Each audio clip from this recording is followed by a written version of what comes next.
That right there is everything you need to know that happened yesterday in the sports world. Woo!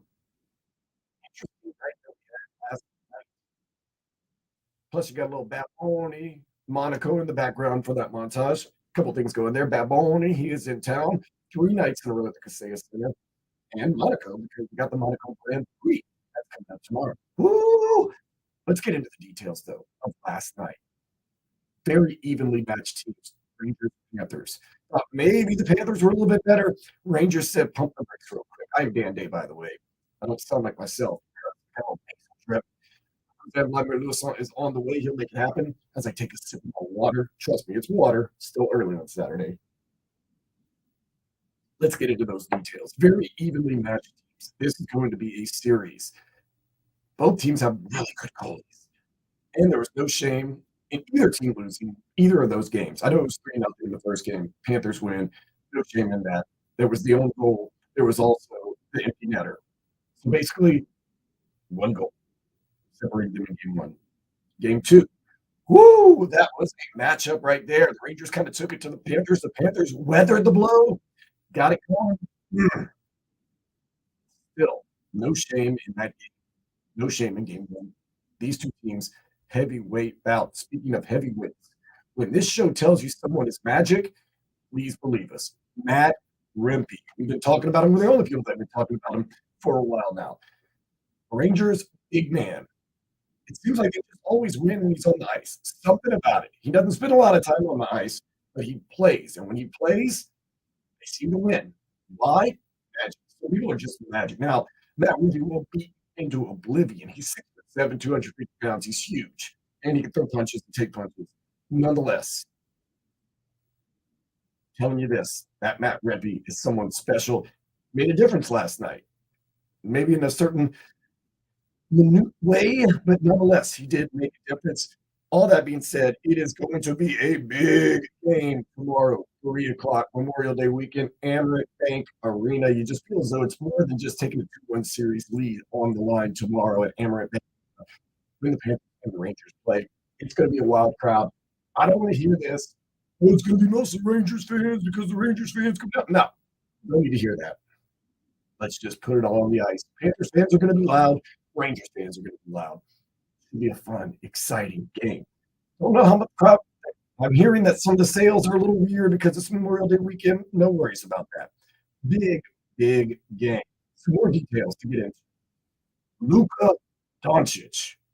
Man, he little man to Ant-Man last night. Luka Doncic, little man to Ant-Man. Ant-Man has had 3 subpar games in a row for the Minnesota Timberwolves. Luka Doncic was magical last night. And, I gotta say this, couple things about that. Number 1, I watched the replay of that three-pointer a couple times. I don't know if Luka traveled or not. It looked like there may have been 3 steps. Doesn't matter. Doesn't matter, Vlad. I want the players to make the plays, whatever, it's a travel. Ant-Man, be the man. Passing to Nas Reed for the last play of the game. I'm at Duffy's implantation. I am upset with that. I was talking to my man Johnny. He came by. I was like, "What's he doing passing?" That makes no sense. And I know Michael Jordan passed to Steve Kerr, but I don't care, man. If you're quadruple team, you're the man. Be the man.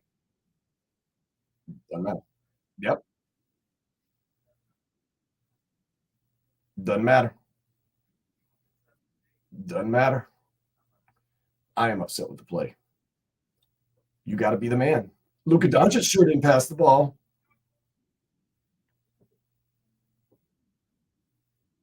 Doesn't matter. Do you think it would have mattered? No. Mm-hmm. Mm. On the defensive player of the year, eyeball, done. Big players maybe. You think Kobe Bryant would have passed that ball? Go ahead. Go ahead. Yeah, exactly. Who traveled? Exactly. Kobe Bryant would have passed that. Ant-Man got little man by Luka Doncic. True. Did Luka travel? Vlad, you're the official. Okay, then he traveled. Nonetheless, I'm glad they didn't call it. Let him decide.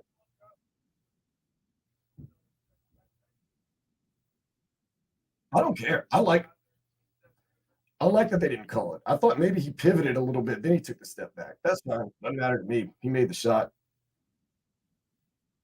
Made the shot. That's all that matters to me. So that's how we do it right there. I'm not doing my job today, am I? Another thing, I'm sick and tired of the narratives of the injury and not injury. When Luka's not playing good, oh, he's not himself. He's injured. When he balls out, you don't hear anything about it. Come on, man. Luka doesn't play that type of game.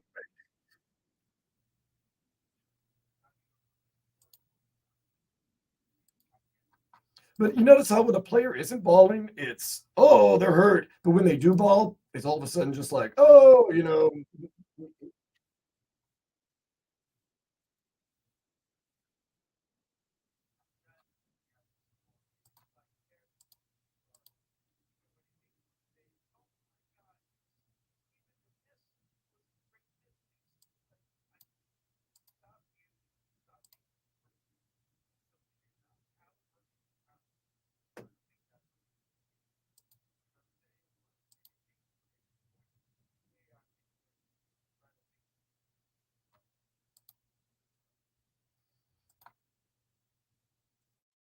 so yeah, superstars are not superstars. Good players, no good players. Was there a high stick at the end of the game?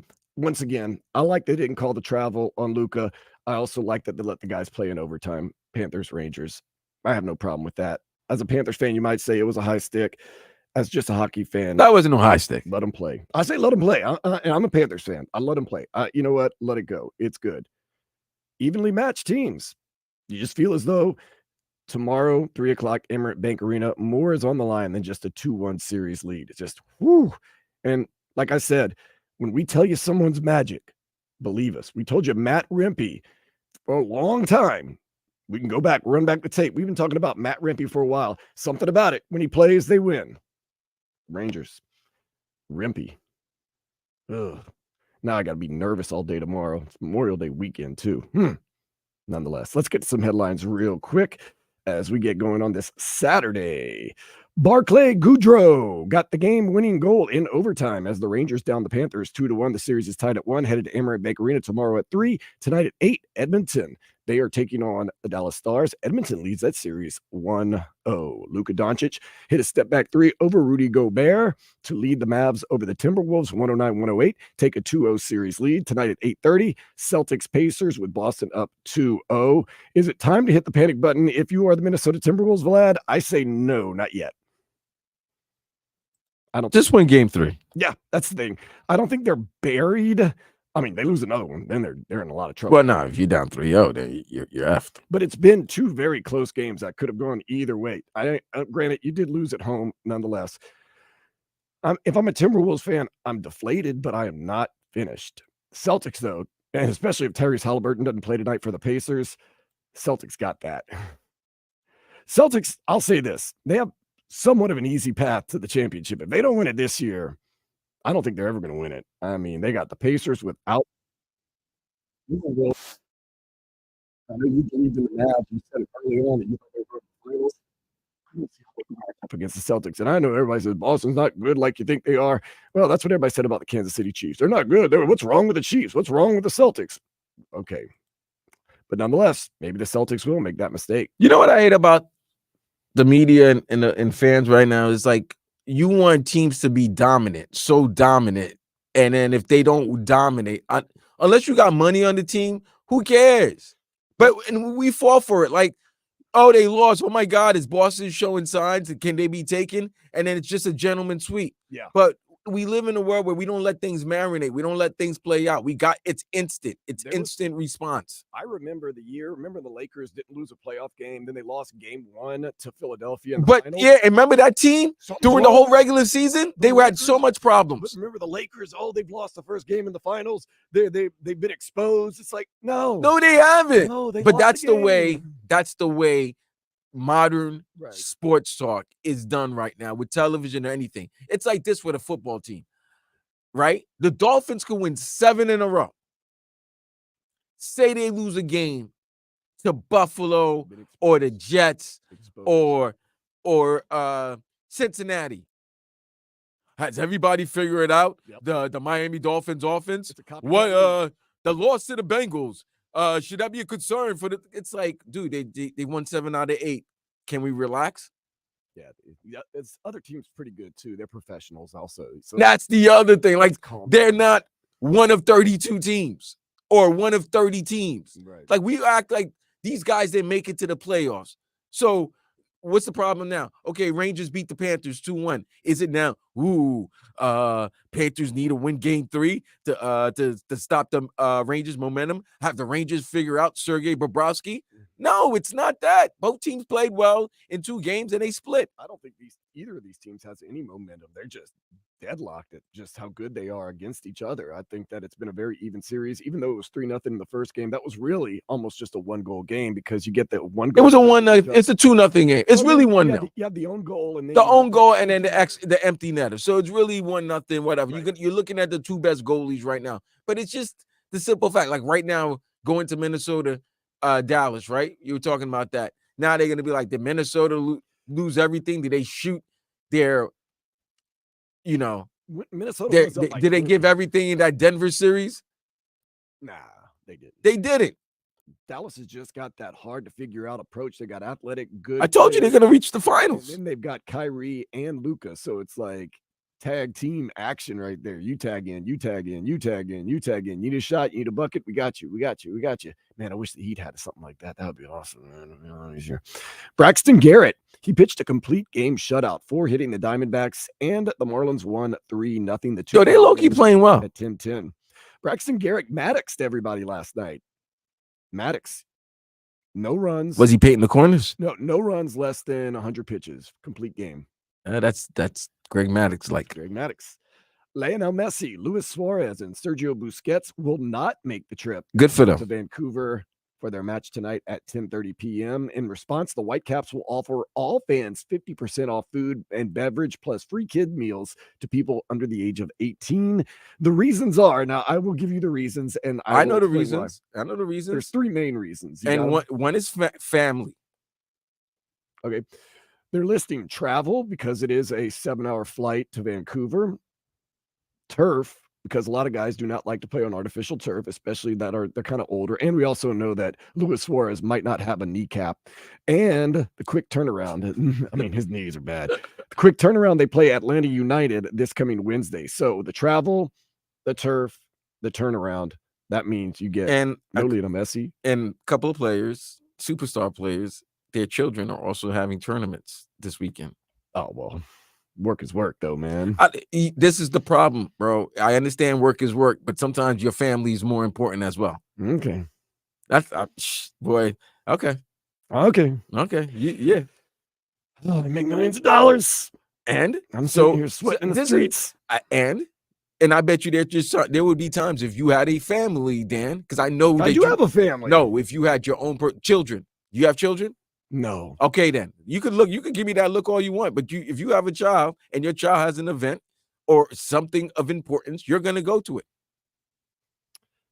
Eagles defensive back Darius Slay admits he does not want. Wait, what did he say? He admits he does not know what happened in Miami, but so far in Philadelphia, new defensive coordinator Vic Fangio has been a great guy and has great energy. We're going to get into that next because Javon Holland said some interesting things about Vic Fangio this past week, and kind of want to dive into that a little bit and kind of see where everything stands.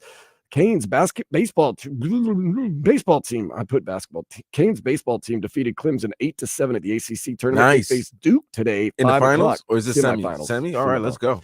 Haywood Highsmith, who is a free agent this summer, has reiterated that he wants to stay with the Heat and will bust it no matter what he is paid. So with that being said, pay him the league minimum and let's go. Of course, Haywood Highsmith wants to stay with the Heat. Where do you think he's going to go? You think anybody else is beating down Haywood Highsmith's door? I don't know. Hater. Me? It's hate. I'm not hating. That's hate. Well, he's a free agent. Where do you think he's going to land, Vlad? Let's just say you don't know where he's gonna land. I know where he's gonna where he's already. You don't know where he's gonna land. He might go to LA, where all Heat free agents go to, and then they get the money and they never play. Reports all that Real Madrid star Nacho is interested in joining Inter Miami. His extension with the Spanish team remains in limbo, but it would be worth $1.5 million a month. I don't know how Inter Miami's going to afford that. There's a salary cap in the MLS, but that doesn't seem to bother anybody. They keep going. The 2026 World Baseball Classic Championship will return to Lone Depot Park. Other host cities include San Juan, Puerto Rico, just got back from there, Tokyo, Japan, and Houston, Texas. Interesting right here. I like this. Dwayne Wade has launched an online community supporting transgender youth. It is called Translatable. Very cool right there. Very happy for that. And of course, the Indianapolis 500 going to be held tomorrow at the Indianapolis Motor Speedway. And the Monaco Grand Prix is going to be tomorrow. French Open also starts tomorrow. We got a big weekend, Memorial Day weekend. A lot of things going on in Europe. Yeah, no, it's not a lot of American, although Indianapolis. It's all 500. French, Indy. I mean, but Indy is Memorial Day weekend. Yeah. So, is there another race? Is NASCAR have a race? Is it like Coca-Cola this weekend or no? Let me check. I haven't been keeping up with my NASCAR. I think Coca-Cola might have been last week.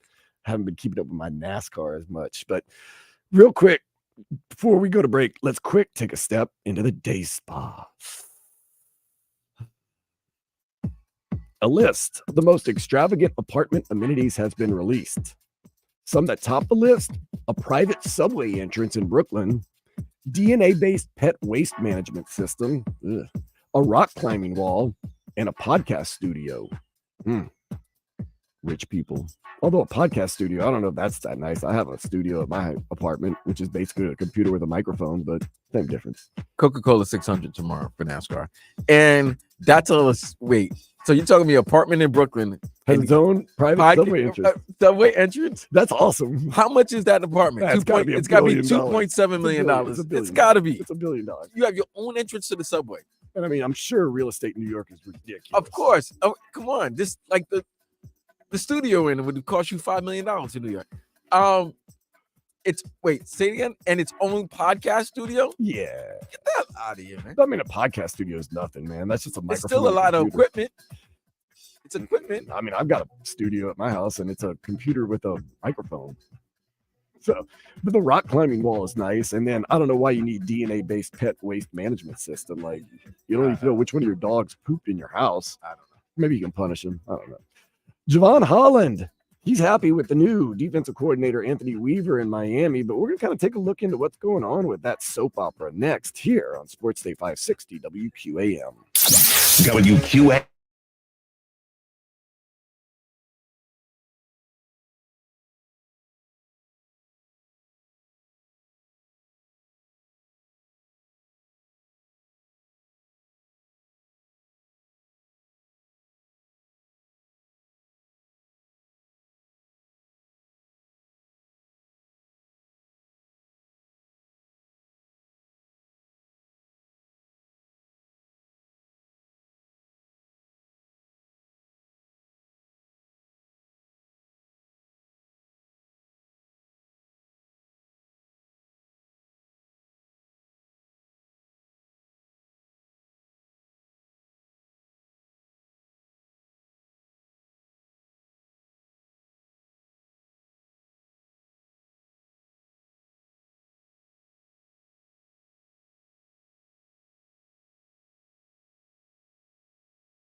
I'm playing football, and I love ball.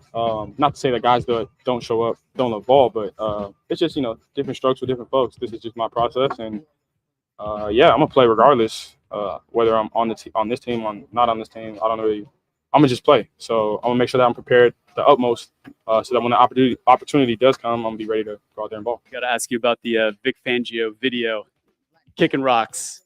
Tell us about that. Nah, man. It just so happened that I posted that right when the news came out that Vic got fired. I wasn't necessarily sure that Vic got fired until after I posted the video. It just so happened that I picked up some random rocks, kicked them, and filmed it, posted on Instagram.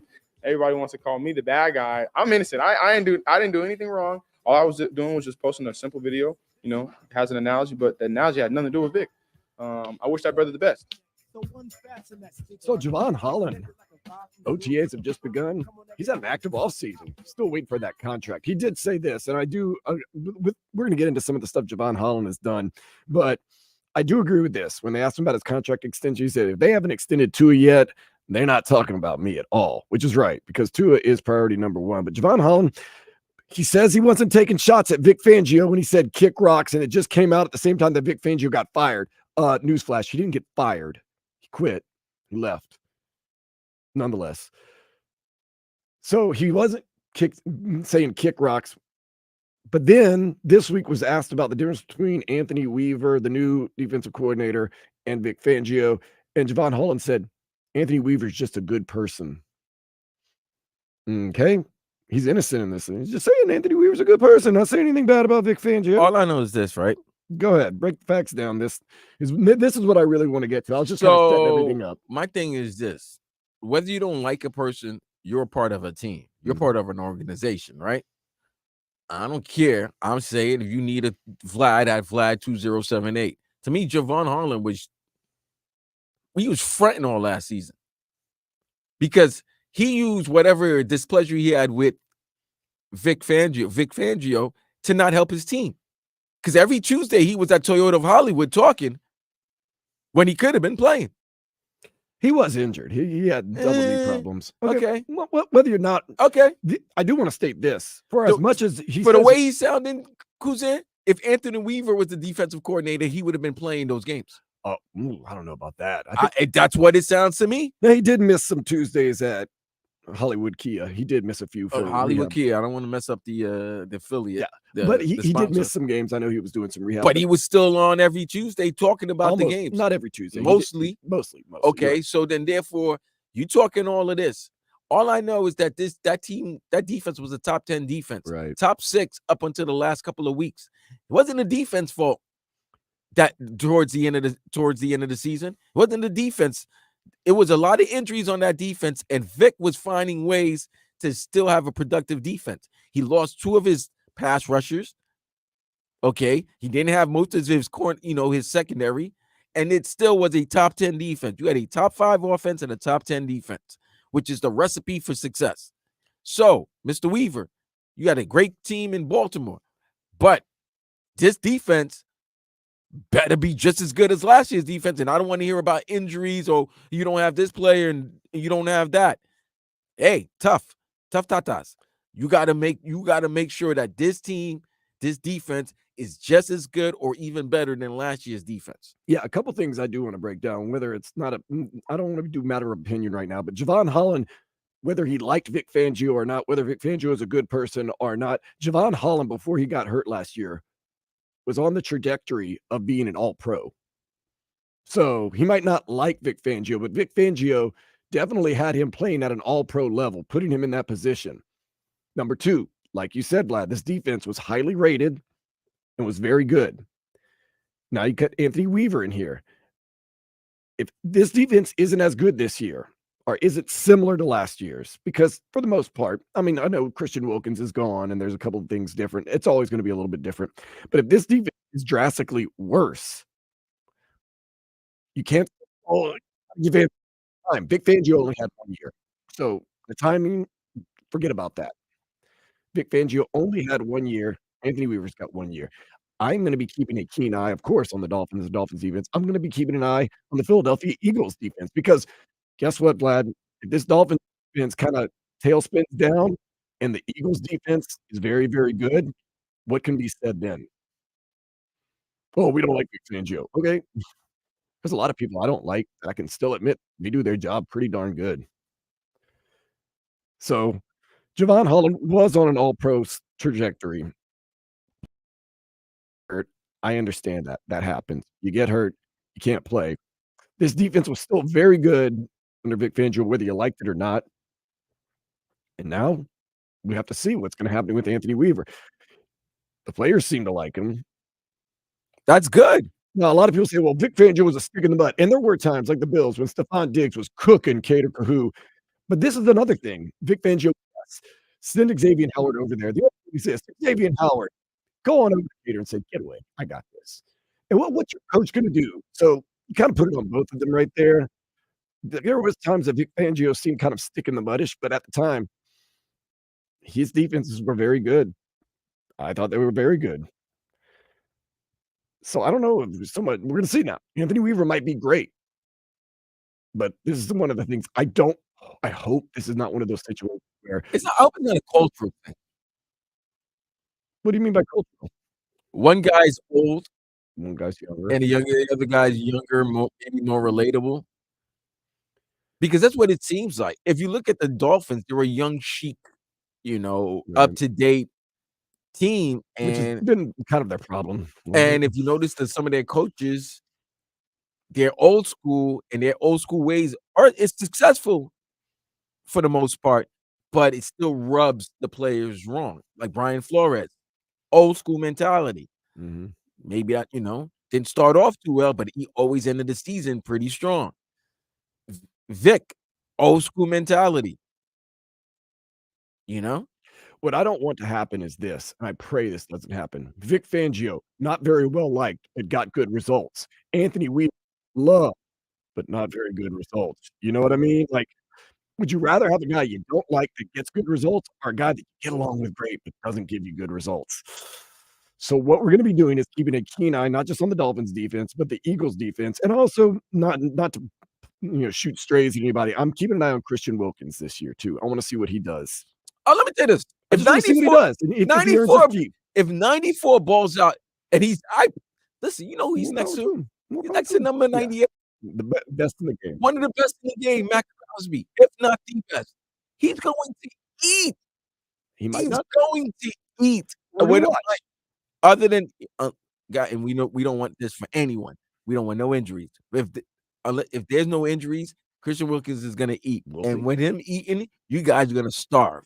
We're gonna see. I don't know. We'll see. But those are the guys I want to keep an eye on just to see what they do. I love your positivity, man. You're always you're always optimistic, I am optimistic. I want to keep an eye on everybody. and I'm realistic.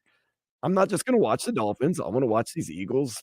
I want to see what their defense does, and I want to watch Christian Wilkins. Christian Wilkins did anything wrong. I think he did everything right, but I want to see if he earned his keep. Because if he doesn't, then you say, "Good job, Dolphins." If he does, you say, "Man, you should have paid him." So keeping everybody accountable. Everybody's accountable. Javon Holland, he is in a contract year. Going to see what he's up to. He's not playing under the what do you call it? The wrath of Vic Fangio. It's Anthony Weaver. Once again, Anthony Weaver has just as much time as Vic Fangio. So no excuses when it comes to that. 1 year. You got Yep. 1 season. You can't say, well, it's going to take a little Yeah. while. And let's keep it. We always keep it a buck We here, will. right? Right? Mhm. What was the defense 2 years ago in 2022? What was it? It wasn't that great.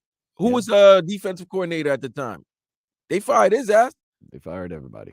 Okay, so you brought Vic in, and Vic brought that defense to a top 10. It was top 5.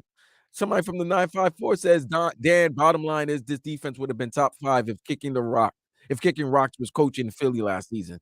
Man, Oh, literally really? cuss off some games. Okay. Top 10 is good. What can be better? Okay. Let's guess see what? this year. Hold Let's on. just see this year. I'm just saying. That's But what not- we're watching. Who's in 954? Your defense was worse than top 10 last year, and your defense was actually top 5 through week 15 until that Baltimore game. So Yeah.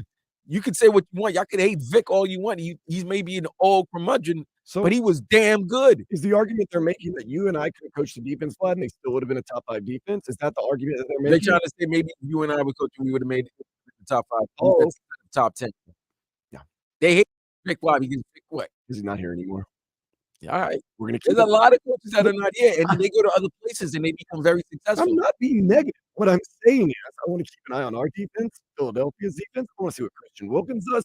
I just want a broad spectrum of things. And at the end, we'll assess and reassess and see what moves have been made, positive, negative, everything like that. Javon Holland may have the greatest defensive year anybody's ever had. And you could say Anthony Weaver got the most out of him. He was shackled by Vic Fangio. Time will tell, and we'll be here to tell it to you all. Up next, going to get into what I like, some of the stuff that Vlad and I liked over the past week here on 560 WQAM.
I am your favorite station.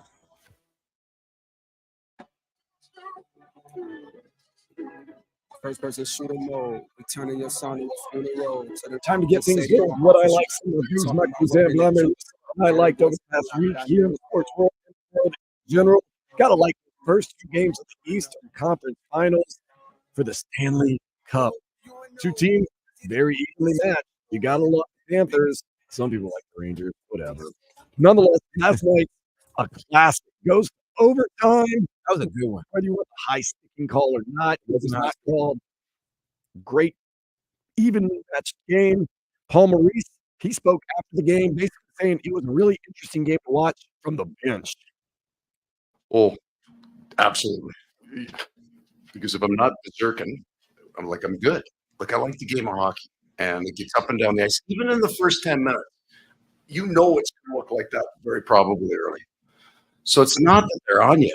It's, are we handling it right? Like, you didn't see anybody try to break the game open in the first 10 minutes. There wasn't any stretch bullshit. We didn't try, oh my God, we're under siege, so let's do something we haven't done for the last 2 years. It's pretty good. Just stay in it, right? Sometimes you got to block punches, right? You can't be throwing and swinging all the time. So I thought we were pretty good with that. You know, I'm thinking at 2-0, I might have to get involved in the game, change some lines, call a timeout. There wasn't a night for profanity, so I didn't feel that. I didn't feel that. Just cursed. Thank Oh, you for your time, Coach. He just cursed. Yeah, you win a night for profanity, but I'll drop a couple of bombs here and there. Nonetheless, Paul Maurice is right, man. This is one of those ones where you just got to stay the course and hope that over a 7-game series, you're the better team that's going to win, because these two teams have been very evenly matched. We kind of broke it down earlier. Basically, 1 goal difference in both games. Bobrovsky stood on his head in game number 1, although half the game he didn't have to stand because the puck never came near him. But last night's game was just back and forth, punch, counterpunch, block punch. Whoo! 3 tomorrow, 3:30, pregame 2:30, right here. Wait, 5 game's at 3 WQAM, or 3:30? 3 o'clock. Okay, you said 3:30. 3 pregame 2:30, right here. 560 WQAM. Play gets the whole team. Gotcha. All right. So the Dolphins now, they have their number 3 receiver, Odell Beckham Jr., a guy that I've been waiting to break out. One ECE, Eric Ukama. Last year, he only played 2 games and he had a neck injury. Thought maybe he was going to end his career because his neck injury continues to happen. But now he says at OTAs, he's feeling 100 and wants to compete. No, definitely. You know, I feel like I'm more just feeling good about everything and being able to, take it day by day and taking appreciation for everything. What was it to go through last Everybody goes through their adversities and all those things. So I feel like, we're here now.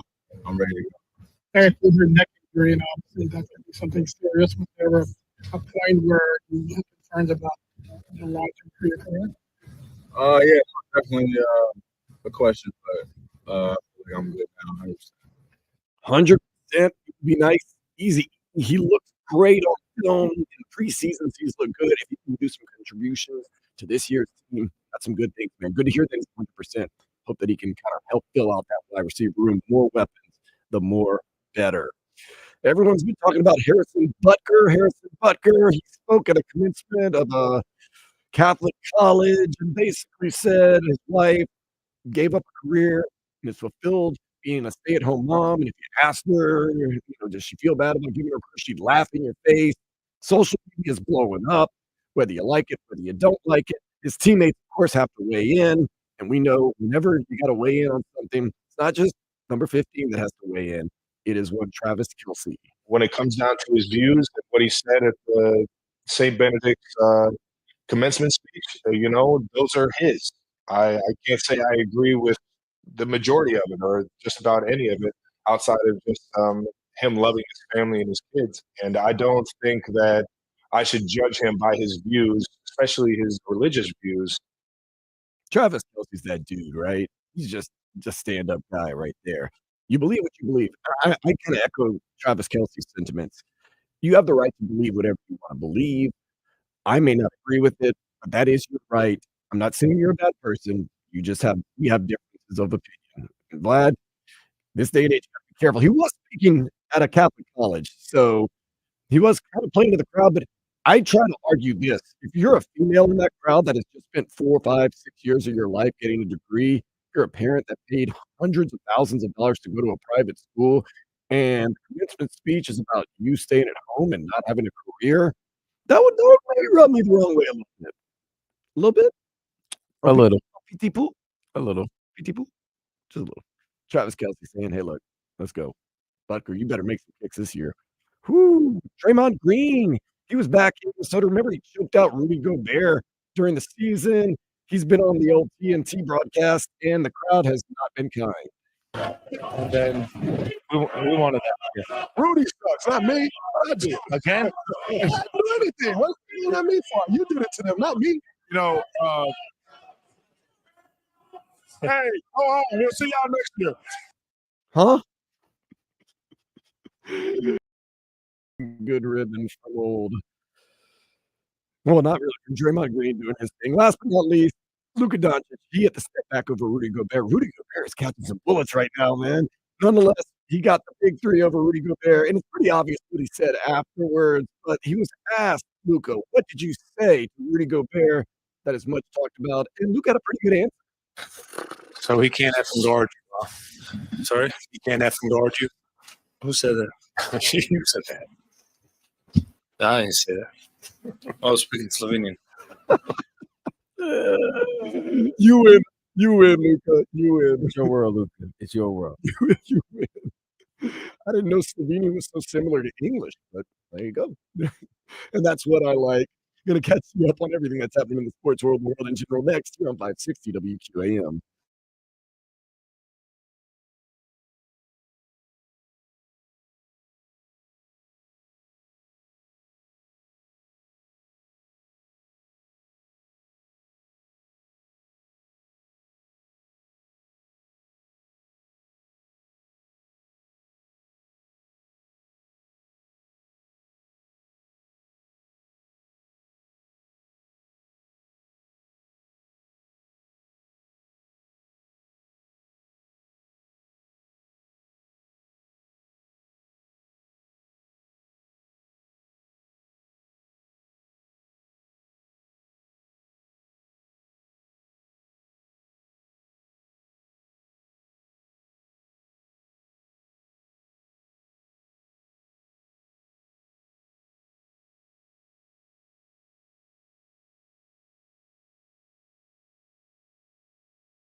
WHD2 Miami, KIS HD2 Boca Raton, and Odyssey Sports Station. Powered by Anajar and Levine Accident Attorneys.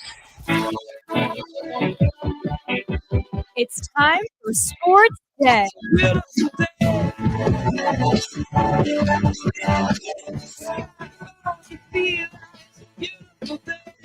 Turn it up. It's Sports Day with Dan Day. Open the show, getting into details about that Panthers Rangers series and also the other playoffs going on between the Dallas Mavericks and the Timberwolves. Some more details. The Miami Marlins are no longer terrible. They have been upgraded to okay. They are okay. Been winning some games, winning some series. Braxton Garrett threw a Maddox last night, under 100 pitches, complete game, shutout. Doesn't happen that often. You wouldn't know it because there's nowhere to find Marlins games unless you go to Lone Depot Park, Vlad. I was in Puerto Rico, San Juan, all last weekend.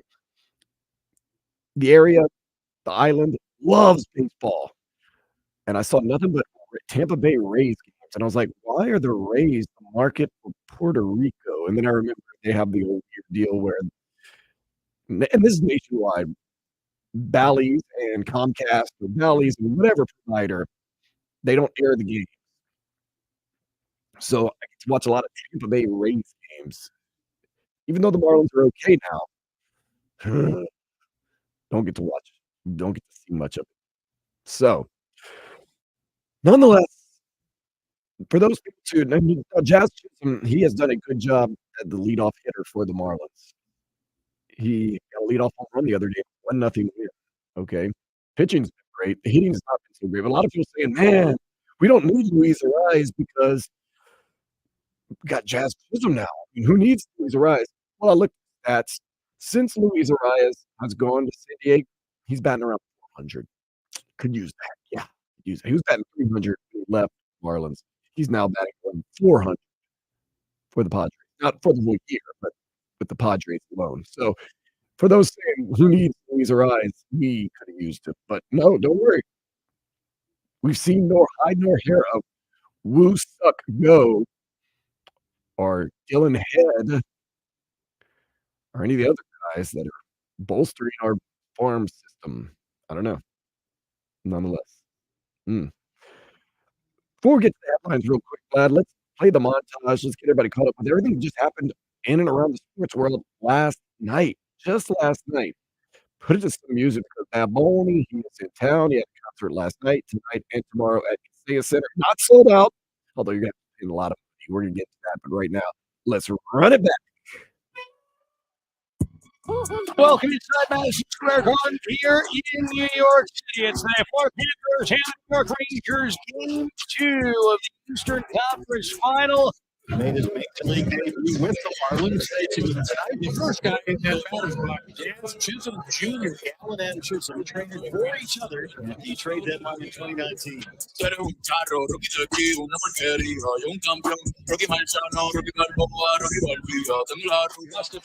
Counter-attack. It's Barrett near side. Whipped out front. Check intercepted for Hank. That's the way. It's in front. They score. Fox out front to check for the tap in, and the Rangers strike first here in this one. 15:48 left in the first. 1-0 Rangers. Clark has space. He's going to let it fly. Yes, he's going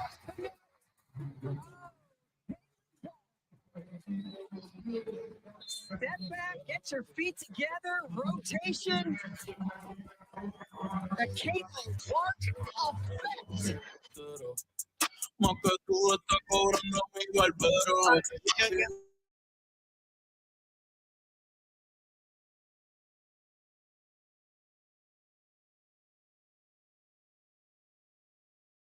against the Bears, 7.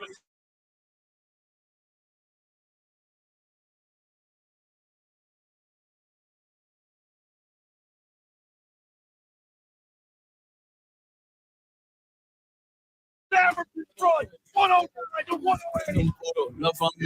108. Bennett walks in near side, looks out front, trying to put the pass across Rodriguez, didn't get it through. Bennett out to the line. For Higgs, blocks the shot, and he scores. And Carter Verhaeghe ties the game. A power goal. It's 1-0 with 1:51 to play here in the opening frame.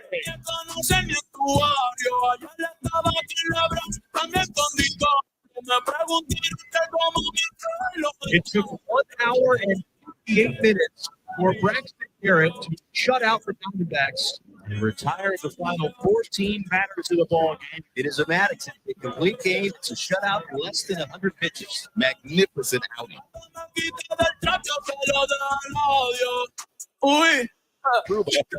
went out to back out of the end. Goodrow, right side throw check. Goodrow got a shot and scores. Top shelf in overtime. Barkley Goodrow ends it for the Rangers 2-1. The Rangers tie the series.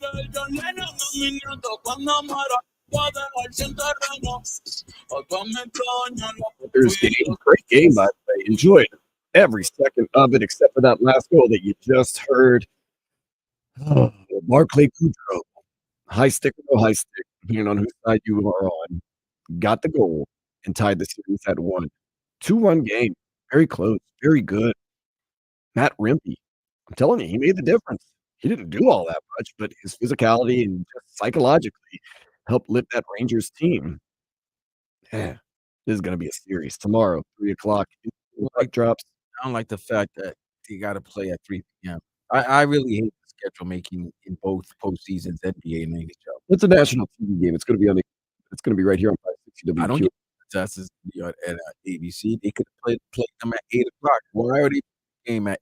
They played a game at 8 o'clock. They finished till 11:30 last night. And they got to fly. I think they got to play the first game. You got to play the first game on Sunday afternoon. I'm glad you bring that up. Are we still doing that in this day and age? Oh, national exposure so the whole world can see us. It's not 1985 anymore. Yeah, You want to everybody's watch got a apps team? and streams and everything. Yeah. Listen, I've been complaining about the schedule making throughout this postseason. I didn't think it was fair that the Knicks and Pacers, after playing Friday night Game 6, got to play Game 7 Sunday afternoon at 3:30, while Denver and Minnesota, who played Game 6 on Thursday, have 2 days off and then play Game 7 Sunday night. How is that fair? I mean, my thing is the schedule is what it is. But then they always say they want the best quality, especially for Game 7. They want the best. So why would you give one series less than 36 hours of recovery time and give another series 2 days off, 2 full days off, and the latest tip-off time? That makes no sense. If there was a game that should have been on 3:00, 3:30, should have been Denver, Minnesota. They had 2 full days off. The same way with this Panthers-Rangers game. They just played a tremendous game last night, and then they gotta come back and get on the ice in less than 36 hours? That's ridiculous. You're not gonna get great play from both teams. Yeah, even though. You're not getting it. It's not but Dallas, but the other series, Dallas and Edmonton, everybody's getting their full amount of rest. Yeah. Well, the schedule is what it is. I The don't worry schedule is about it. terrible. That's why, because the network control everything. That's fine. That's not fine. I just don't understand the people that still like, I'm glad that we have national coverage and the whole country can see us. That's important. Everybody's got apps and streams. Number 2, for the same people that want to have more national coverage are the same people that gripe and complain about the national announcers. Oh, I don't watch that thing. I don't want to say I watch the local match. Well, then why do you care so much? So You know why actually, they like the local guys, right? because they're then homers. Yeah, everybody wants to hear homerism. When my team is on national TV and I have the choice between watching the local or the national, I watch national. I want to get a different perspective. You for want the an game. objective. You want an objective opinion, but 90% of the games, I watch local guys because that's all I have. When I get a chance to watch national, I watch national. And 90% of people that are like, I don't like the national guys because they don't like us. No, you don't like the national guys because they don't you know, homer. 4 out of 5 times they're telling the truth and what you know. Yeah, But you don't you like think the fact that it's coming out that person's face. you think not- Iron Eagle wakes up and is like, I hate the Dolphins. No, but if Iron Eagle's sharing a thought that you've been thinking about for months, and he's calling it out, bro, you're gonna go 2 ways. One, F Iron Eagle for showing out that flaw, or you know what, Iron Eagles, what I've been saying for the longest. That's all it is. And another thing, oh, ESPN's coverage of hockey is so much better than TNT. Are you noticing that? I'm watching the game. I'm not. Oh my goodness! Like, are you watching? People do know because people notice the fact that inside the NBA, which it is the best studio Right, studio. show, right? But then they compare it to ESPN. Like last week, the big thing last week was the fact that there was too much Nick, Nickism going on ESPN, and I'm like, where have you been the last 5 to 10 years in sports? When you have a personality that likes a certain team, they're gonna focus on that team a lot. Skip Bayless and the Cowboys. Weren't complaining when You know, we were here. they were big, but that's the thing. When you're the focal point, you don't mind. You know, what's the number one thing we hear about the Heat fans? Oh, the national media don't like us. Zion Williams, why is he on TV? Not he's on there. You see any Heat fans are so happy. We finally got somebody. He's got to going in on the Heat, right? But then that's the thing. Somebody who's affiliated that he's a capo going in on the team and he's expressing the same sentiments that you have of the team. Still our guy. He's still your guy, but you can understand it's like, oh, well, I'm not the only one. There's people within the organization that's feeling the same thing that I am. So it's a peculiar situation because people want to be talked about, but they only want to be talked about in a positive form, in a positive way. So when they start talking about you, they start criticizing, you start hating. That's it. When the Heat were playing the Celtics, oh, they always talk about his boss, Tatum Brown, this, that, and the other. There wasn't a lot to talk about in that series other than Boston. No, but I'm talking the seasons before, seasons prior, when the Heat are playing well, and then they're going crazy. But then nobody sees when Kendrick Perkins is shouting out those dogs in Dade County. Nobody wants to hear that. They want specific people, want particular people. They want the Stephen A. They want the Skip Bayless. They want the Greenberg. They want the big personalities to give them some love so that they can better themselves. So what, you go to the bar, it's like, well, Stephen A. thinks the Heat's gonna win. Who gives a rat's ass? But, well, Barclay Goodrow, ice stick or no ice stick, got the game-winning goal in overtime as the Rangers down the Panthers 2-1. The series is tied at 1, headed to Amaranth Bank Arena tomorrow, 3 o'clock. Pregame 2:30 right here, 560 WQAM. Tonight at 8, Edmonton Oilers. They can take a 2-0 series lead over the Dallas Stars. I had no problem with them not calling the high stick last night. Could have gone either way. I like the players being able to play and solve the game. I know the rules violation. It wasn't in the offensive zone. I also didn't think it was high. And it wasn't in the offensive zone. I didn't think it was high. And it wasn't in the offensive zone. So it was like there was no reason to even like replay. Speaking of guys getting the benefit, Luka Doncic hit a step back 3 over Rudy Gobert to lead the match. No, he did not curse. He cursed in English. He said, "You can't guard me, you." He was speaking Slovenian. He called him a French fry. He said Slovenian. If the man says he was talking Slovenian, well, then my Slovenian must be great. I was able to read lips. Well, the English language does borrow a lot of words from different languages, and maybe that's certain. We're not borrowing from Slovenia. Slovenia. I thought that if you rewatch the replay, and they'll show it a million times on ESPN, as you watch it, you can see the arc of Luka being like fired up, giving Rudy Gobert the business, and then there's that little twitch in his eye where he starts feeling bad for Rudy Gobert. No, I think the twitch was, I hope the referee didn't hear what I said, because there was a referee within striking this. Watch it again. He's like, you beep, beep, beep, beep, beep, and then he just starts kind of going, oh man, that's Rudy Gobert. And everybody hates what you say. He is so Nobody's scared of him. So soft, man. He's a boule. He's a French boule. He is labeled as a soft player, and people go at him constantly. He's defensive player of the year. Still. And? Yeah, still. Some guys just get the benefit of the doubt. Like, he should not have won all these defensive players. No, he deserved it. I don't know, man. I like Wemby, man. I like Herb Jones with the Pelicans. I like Bam Adebayo. You don't see people cussing him apart in Slovenia at Bam Adebayo. Nah, Jack. Ain't that many Slovenians like Luka. That's gonna be, come on, man, get out of here.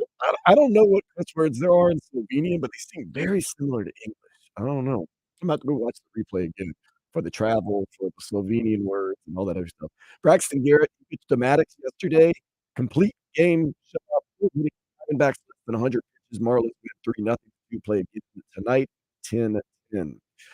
Leo Messi, Luis Suarez, Sergio Busquets, they did not make the trip to Take a day off. Vancouver. Day off. I'm It's worried Memorial Day weekend. I'm worried about Jordy Alba. He's on the plane. Oh, did I miss Take a rest, Jordy. Jordy Alba's on the plane. Like, did I not get a message? What? What? Huh? Turn something Campana. Man, a lot of English speakers on this flight. Take a day off. It's your league. I don't care. I wonder what the flight was like for Jordy Alba. 7 hours sleep. But you know what I mean? Like, he's one of the 4, the Barcelona 4, and he's on the flight. Where's everybody else? Hey, what?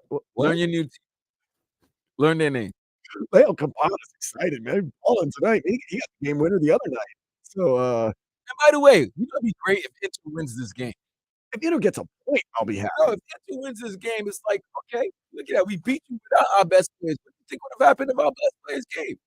Come on, man. Well, that's the other funny thing about this, too. Anywhere Inter Miami plays, it's a friendly crowd. Like, even Vancouver was admitting, we don't mind that our fans are coming to cheer for Lionel Messi. It's going to be fun anyway. And then they don't even No, they go don't to even watch get to the take a picture. game. They don't even get to take a picture of him standing on the sideline. Go watch the game. Go root for the team and put a name in the front, not the name in the back. God, We're going to get into that as the show goes on. Canes baseball team defeated Clemson 8-7 at the ACC tournament. They faced Duke today at 5. The only way the Canes make a result is by winning this ACC tournament. They are 2 games away from that. 2006 World Baseball Classic Championship will return to Home Depot Park. So glad you will be in a couple of years. Be at the Colombia Venezuela game. I'm gonna be at the Colombian Venezuelan soccer game this summer. So I think they're playing. I don't know. I'm not too sure. But Should be fun. there's some soccer tournament happening. Ooh, did you hear about this? The NCAA and the Power 5 conferences Yeah, have they've come to an agreed. agreement to They're gonna allow pay. schools to pay the athletes. Duh. So The NCAA still not coming off that door. so wait, so you're finally gonna legalize something that's been going on? Yeah, finally we're gonna say, okay, enough's enough. That's that's why what's so stupid about all these people that complain, oh, amateurism is dead. No, it's not. Amateurism died like It 1995. died in 1950s. Get out of here. All right, people were getting paid silently. Now they're getting paid up front. Every world to know. It's like, you know what this is equivalent to? You know what this is equivalent to? States passing marijuana laws. Right. I mean, honestly, and look, I'm not getting into the whole thing. One of the best things, actually, drug dealers hated that states legalized Of it. course. Took their job away They're from them. taking their money away. So Guess wait. what? You know who's happy? The person that's So getting wait, the drugs. as a state now, instead of letting it just be willy-nilly and having drug vendors, you can make a profit. You can actually even standardize it and get rid of drug pushers, at least when it comes to marijuana. So what you're telling me, local CVS or Walmart or some dispensary can get the proper medication I need Right. instead of going to the local guy who want who you want to put criminal charges on. And I mean, once again, not to get too political, there have been guys I know, especially, they got like busted for having nickel and dime, 2, 3 points on them for 5 years. That's what I'm saying. So this is why I say it's so you basically people are bitching and upsetting about something that's been going on for years, but now it's legal, so that it has to be it doesn't have to be covert. It doesn't have to be hidden. Everything's in the up and up, and you're upset by that. Why? Because you don't have the money? Schools have paid kids forever, athletes forever. Channing let you know that from the jump. Like that's one of the main reasons why he went to Florida. He went to Gainesville. Come on. Forever. Every And then they'd be alumni like- was giving, putting money in brown bags and giving it to Amateurism these players. is that like the old timers tell me. The Olympics it used to literally be amateur athletes. Like they worked regular jobs and every went and ran. That has been That's BS. No. That's also BS. Certain countries were doing amateur. There were other countries that professionals were in the Olympics. Now most athletes Are professionals. that's their job. is to be an athlete. But they have sponsorships and they have all this stuff going on. It was good until 72 when the Russians Americans. Mm. And when the basketball you started losing in sports that you felt you were dominant, it was time to break the profession. I'm still a little sour about that 72. If you rewatch that game, Oh, that was nasty. they It got robbed. was nasty. That's all I it don't was. know why I'm so sour. I know why I'm so sour about it. And by the way, What is it? Give my gold medal. Some dude in Russia's walking around with my gold medal on. I can't remember who said that. I don't think Doug Collins ever accepted his silver medal. No, I wouldn't either. And then, all right, whatever. Did it happen? Okay, these guys are professionals and they've been playing together. So it's time to get professional. If you want to see the best go against the best, then make it fair to for everyone. But yeah, it's ridiculous with these college rules now. Ooh, my girl, man, Simone Biles is back at it. Whoo! I mean, ultimate bad one. But she's got those twisties out of her head now. Well, Balling. we're not too far away. We're Up 2 to months. something. Yeah, I cannot wait. Speaking of can't wait, Indianapolis 500 tomorrow. Also, Monaco Grand Prix and Sunday Coca-Cola morning. 600. And the NASCAR. Coca-Cola Yeah, 600. this is the big three for Roland Garros auto tomorrow. racing. Auto racing is the big three. You get F1, you get NASCAR, and you get IRL. You want to talk about some more stuff that's cool? Well, looks like FC Barcelona is going to sack. Bye-bye. They sacked him. They sacked him. He's going to finish out. Man United shockingly defeats Man City in the Manchester Derby. 2-1. Wow. 2-1, man. 2-1. Everybody said, "Oh man, you has no chance." Well, I guess they did. Man City hasn't been the same since they lost that game to Real Madrid That was tough in the man. quarterfinals. So that's June 1st. That's coming up next weekend. Yes, it is. Real Madrid versus Bayern. I'm going Real. That's my team. No, hell no. Let's go for 16. No. 16 I like how champions. Bayern Munich had their worst this league finish in like a decade, yet they're going to win Champions League. It's like crazy. Dude, that's the great thing about Champions League. You could F up in your league, but if you win Champions League, you're the best team in Europe. Put it all You don't together. gotta be the best team in your league. You could be the best team in Europe. It's happening. Many. That's all you need. All right, with that being said, let's go ahead and take a step into the day spot. A Topeka, Kansas woman recently got her 18th Madonna tattoo. That's going to go along with her 15 M tattoos.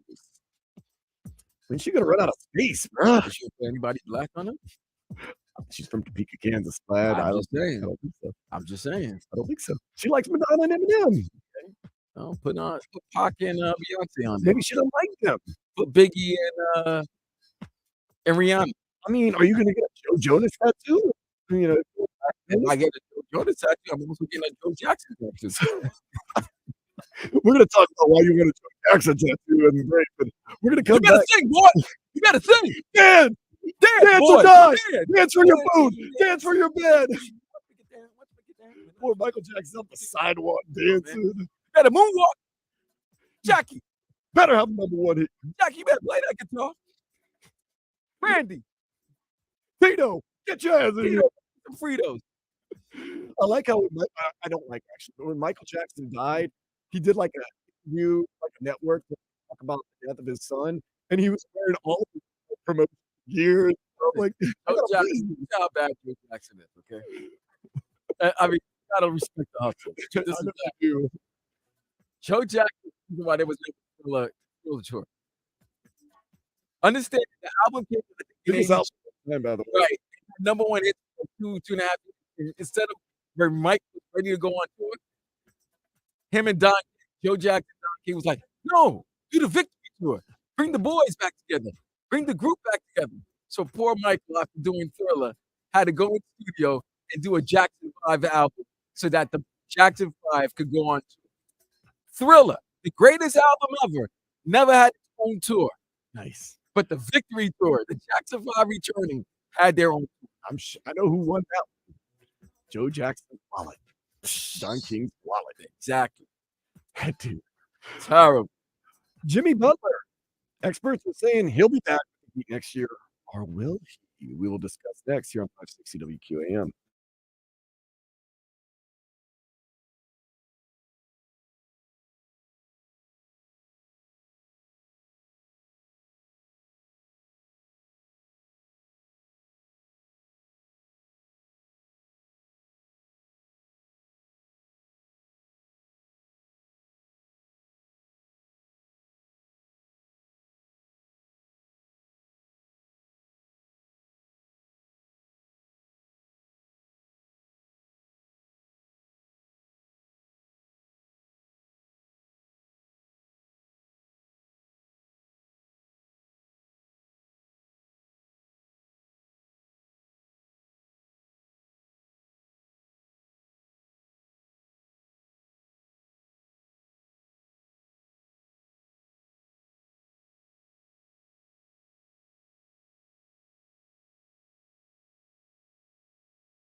Now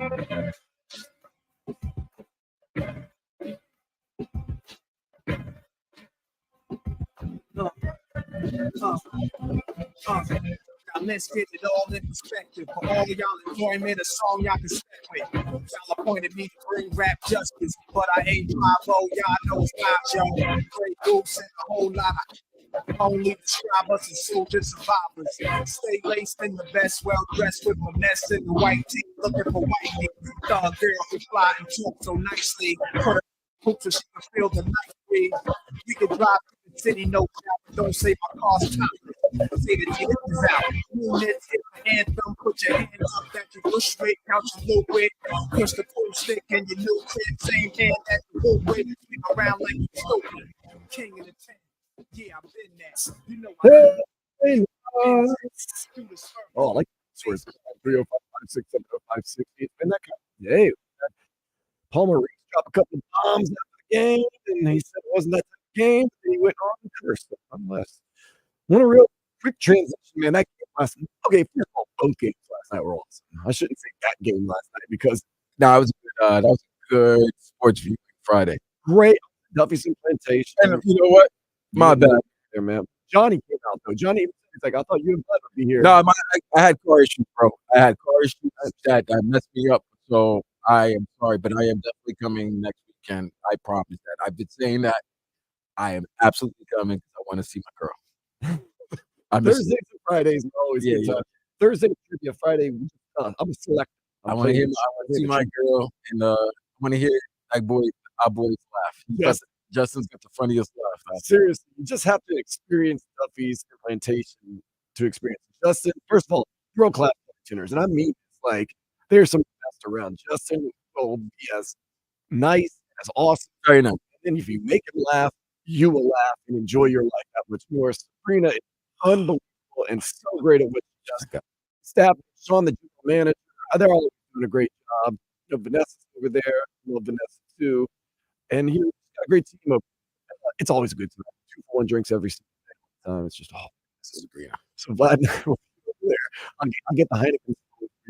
You get the flowing. I'll get the good. You know, got to be set up. But yeah, so it was great. I mean, just great last night. First of all, whether you're a Rangers fan, Vlad, or you're a Panthers fan, Vlad, Vlad also, yeah. You both have to admit it's a great game. I love it. Teams are going head to head, toe to toe in the middle of the cell, like Ice Cube said. Man, let's go. I love it. And you know what I love about those both teams? I love both coaches. They're both great. They're both good. Laviolette and Paul Maurice. They like old school guys. I like Paul Maurice because he just speaks. He speaks from, like they're interviewing him on the side. You know, it's just talk. It's blunt consciousness. How about that? That's what I call him. Yeah, Paul Maurice he's blunt, but he's conscious. But he took like that answer that he gave you on appreciating and watching the game. It's like, yeah, I'm watching the game. You know, first 10 minutes, you're looking at it, and it's 1-0, and you think to yourself, if we're down 2-0, I'm gonna have to call a timeout. But it's like, sometimes you got to block. You can't just be throwing all the time. He's like, yeah, it's 1-1, and then I'm just enjoying the game. Like I'm coaching a freaking hell of a game here. Let me just enjoy this also. So that was a great game, back and forth, overtime, and then you go to the other sport up in Minnesota in the NBA. Minnesota had a pretty good lead around halftime. They had a 20-point lead, and they had a 12-point lead at the half, and it was 60-48, I believe. And then third quarter, a guy who is making an unbelievable case for his legacy and the change of narratives of Kyrie Irving. Yeah. Kyrie Irving brought the Mavericks back in the third quarter, and Luka finished them out in the fourth. But right now, Kyrie Irving is on the verge of changing his whole narrative and how we perceive him. So the craziness with the Earth is round, the Earth is flat. Some of the social media was like certain tweets from certain individuals with shaky past. All of that is you haven't heard a peep from Kyrie for almost a year and a half, and you see the great chemistry that he had with Luka. Remember last year we were making fun of the fact that they didn't even make the playoffs after making a trade deadline trade for Kyrie. And look at it now. They're in the Western Conference Finals, and he has a chance if he wins a second ring, especially without LeBron, to look at him in a total different light. Yeah, what a great 1-2 punch they have. They have it's you know what's crazy about that? Either one of them could go nuclear for 40. And And they could do and they both could do it at the same time. They're also built for the playoffs because they don't have to do it all the time every game. And that's what they do. Shout out to Kyrie comes out, scores 24 in the first half. Luka goes out in the end of the game, ends up scoring 30 Shout out points. to Mark Cuban. Shout out to the Mavs general manager and executives for making a trade for Derek Lively and Daniel Gafford. And because these guys are athletic bigs, and every time I see them, they catch alley-oops, block shots, rebound, offensive rebound, and they're playing like a well-tuned machine right now. And shout out to Jason Kidd for coaching, for knowing how to coach. That's one thing about when you have great playmakers. It's good to know that your coach is one of the greatest playmakers of all time. Yep. So he can school you and help you in situations. That's a great mind. You have Jason Kidd, Kyrie Irving, and Luka Doncic on the team. You have great minds, guys who see the game differently than others. And right now they're up to. I don't want to say it's over for Minnesota because we've seen them come back from before, but we might be looking at a Dallas-Boston NBA final. Could be happening a little closer to home, though. Fansided.com has an article by Canu Singh that says 3 landing spots for Jimmy Butler amid rumblings of potential departure. Yeah, 2 or 3 months ago, he said, nah, Jimmy Butler, heat lifer. No, there are little whispers here and there. And they go on to say that Butler's experience has been far from perfect. He struggled to stay healthy. He hasn't played more than 64 regular season games with the Heat. They have only won a couple of Eastern Conference Finals, no championships in 5 years. Pat Riley has a big extension. Jimmy Butler isn't getting any younger. He's 34. He'll be 35 at the beginning of the season. Is it worth it? So they go through 3 destinations where he could possibly land.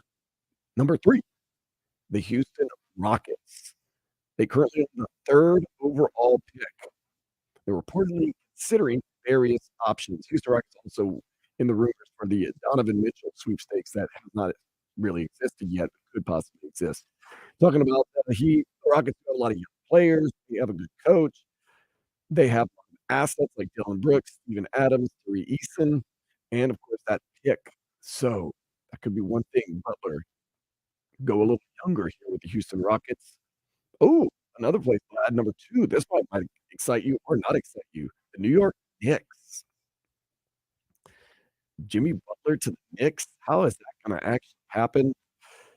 Why would rivals help each other out? I don't see how that's going to happen. You have Jalen Brunson, who's younger. I mean, he does know Tom Thibodeau. Jimmy Butler. I get it. Yeah, but what would the Heat want from the Knicks? New York would likely have to give up Julius Randle in a package trade. It would be a bittersweet move, as Randle has played a key part in Knicks resurgence. OG Anunoby and other significant pieces could also potentially be in the deal. Nah, OG and Randle. Nah, part of the deal. I'm good. Yeah, I don't see that happening either. And finally, number 1, Philadelphia 76ers. We know he and Joel Embiid, they're buddies. So they give you Maxey? Oh, yeah. Yeah, okay. They are saying, no, they're saying he could assist Tyrese Maxey and Joel Embiid. Well, like, yeah. who's Pat Riley going to say? Who's Pat Riley going to take from that team? That team is that's not a good team. I mean, they don't want Kyle Lowry back. Look, Heat Nation, don't kill me for this. But if what's his name, Daryl Morey, would come in and say, straight up trade, Jimmy Butler, Tyrese Maxey, I would take that trade in a heartbeat. In a heartbeat, Vlad. And I know people are going to say, blasphemy, how dare you, Dan? You're not a true man. Come on. Pat Riley would be crazy not to take that trade, right? Maybe. Maybe not. Heat Nation, is that a fair trade? Or is that a trade that you'd be willing to accept? Tyrese Maxey for Jimmy Butler. And then we get a bona fide star that can score, that works hard, that has a lot of talent, and Jimmy Butler and Joel Embiid can make a run. Of course, they're playing the same. All right. I still don't understand where this is helping Miami. So Jimmy is not Jimmy's not going anywhere. Once again, I told you. Jimmy's not gonna go anywhere unless he's a free agent. And if they're gonna trade him, they're gonna trade him somewhere in the Western Conference where they saying can it. get some pieces back. Let You're me not say it doing one more time, just so it's on the record for the ability of the time. Jimmy will get his extension. Jimmy will play here. Eventually, when Jimmy retires, they play a game here in Brazil. I don't know. But Jimmy Butler next year, Jimmy Butler's getting his extension. That's what's going to happen. Hmm. Just letting you know. And I'm cool with that. I think it's the best option available. I like it. I don't know if I like it. I don't know if I'm cool with that. I like it. Because I don't know if you want to be thinking. I'm looking right now. Do you really want to pay guys 30, 35? No, I'm sorry, 60, 65 million dollars, and they are, at the pushing 40. Yep. That's not the move. Hey, that's what we're doing. That's not the move. Mark my words. That's what we're doing. Hey, I'm okay with it. I'm cool. I'm cool. Up next, we're keeping a buck 100 right here on Sports Day 560 WQAM.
Time to keep it a buck.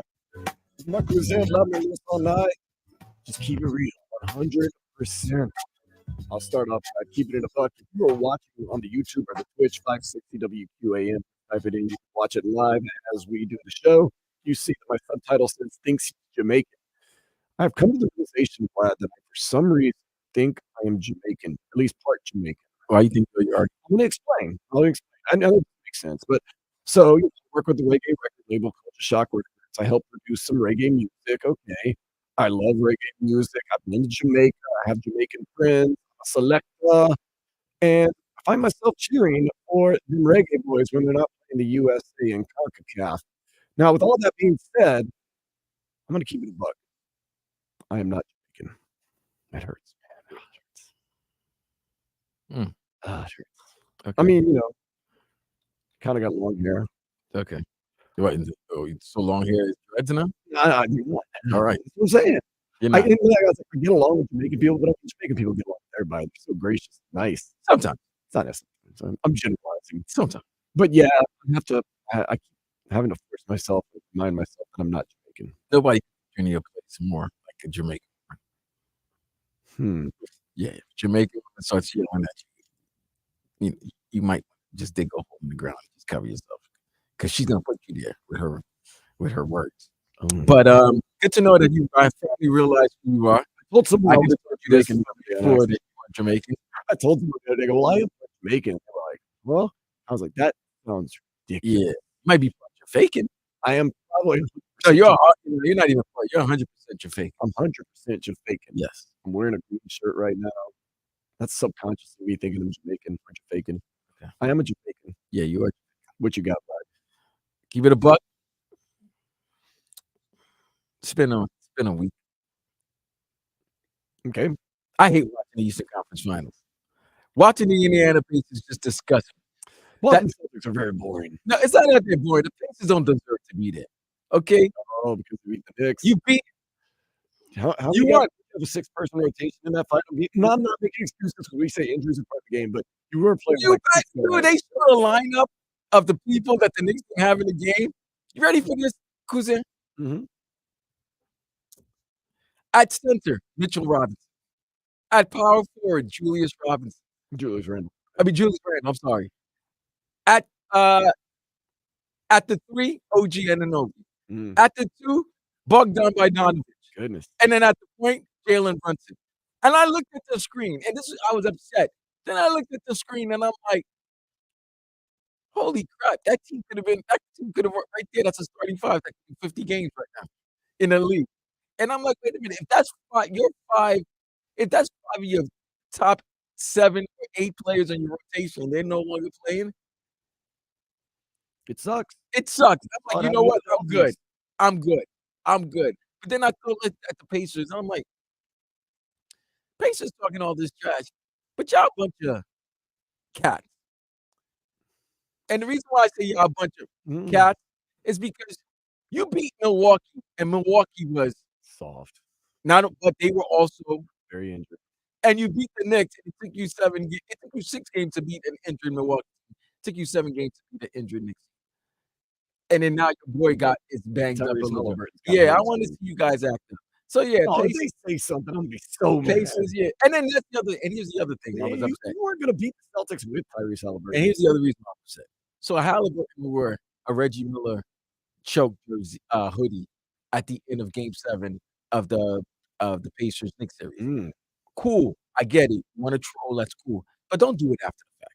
You should have walked to Madison Square Garden with that hoodie on, so that when you wear it in the post game, it looks like, oh, you called it. Don't do it, and then you know what? What if you lost? No, that hoodie would have stayed in your locker or in your bag. It would have never come out.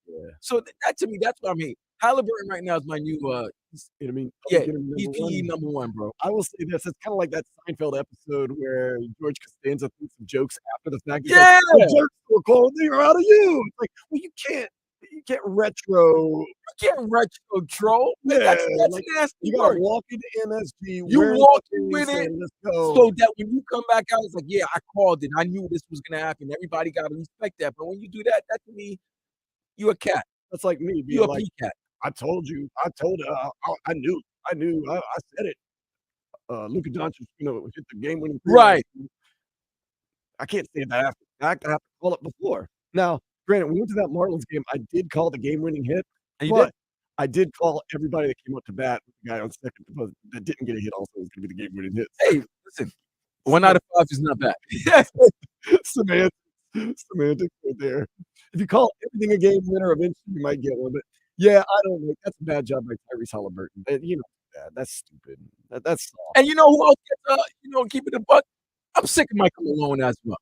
What do you do? So, dude, a question reporter asked him, you had a 20-point lead. How tough is it to lose a 20-point lead in game 7 and you lose a series? And he's like, it's tough when you lose. It's tough to let you lose. When you lose, it's tough. It doesn't matter if you lose by 20 points. You had a 20-point lead, you lose. It's like, what kind of dumbass question is that? And I'm looking at you, it's like, it's a great question. How do you feel when you had a 20-point lead and you lost game 7? You're the defending champions at home, numbskull. Like, what are you doing? What are you talking about? How you gonna rip the reporter? If you're upset, say that you're upset, but don't be upset at the reporter asking you a legit question. It's never happened to me, and I would like to say that I'd be a bigger person, but if I ever asked a question and a coach or player said, "That's a dumbass question," I'm gonna go right I back would at say, them. "Stop giving me dumbass answers." No, I'm like, I understand you're upset, but you had a 20-point lead and you're the defending champ. So tell me, how do you feel of losing a 20-point lead at home? Yeah, stop giving Don't try to get. You're stop not gonna. giving me One thing you're dumbass not gonna answers. do. One thing you're not gonna do. I remember this from a long time ago because Captain Trader Jack McKeon tried to do that to me when I asked him a legit question, and he had to apologize later on, but it was legit. You use Sandy six finger guy. He was a six finger relief for the Marlins in 2003, and they had used him 6 out of 7 games. So they used him in a game, and he lost a 2-run lead. And I asked him, like, dude, you think you've overused your closer? He's been used 6 of the last 7 games. Traded Jack went off on me. I think they're just more mad at And themselves. you know what? I still said, that's cool, but you still used him 6 out of 7 times and looked like he was tired. So what are you gonna do? You could berate me all you can. You're not gonna shake me for my question because you actually co-signed that my question is legit by your antics and you getting defensive. So the fact that I got you, now I'm gonna toy with you. Now I'm gonna start twisting that knife until I get the response that I want or the reaction that I want. When he Alright. apologized the next time he saw me, because he knew he was just upset. Yeah, they're just bad. That's it. Vlad goes after the old. I don't care. I'm going after all of them. Good. Get headlines and some other good. We got a big interview coming up with Dolphins great Ed Newman. He's got a new book coming out. He was part of the '73 Dolphins championship team. Don Shula was his coach. Teammates Dan Marino, Joe Rose, Jim Mandich, the whole Kimbo Kemper. It's all good stuff. We're going to hear from him next out of the first headlines that is coming up here on Sports Day 560 WQAM.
It's time for Sports Day.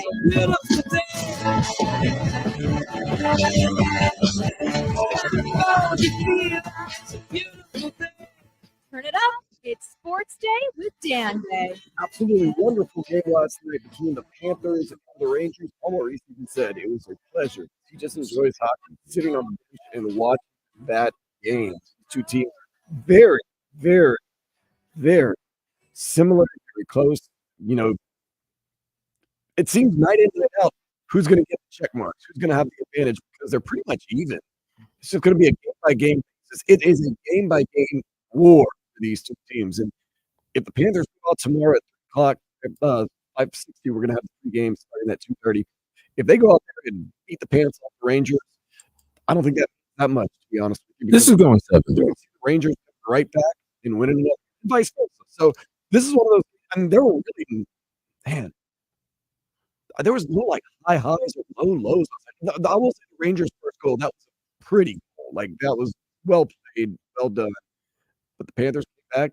Carter Verhaeghe gets the goal, ties it up. Then in overtime,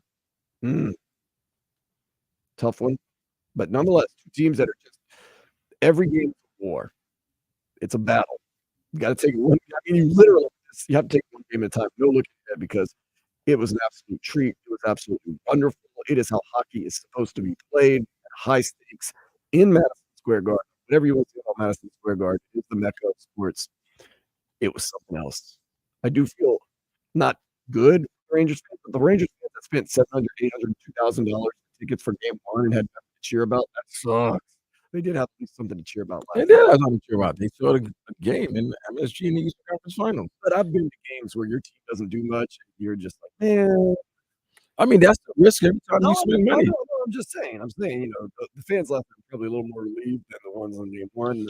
I mean, you're relieved because your team wins.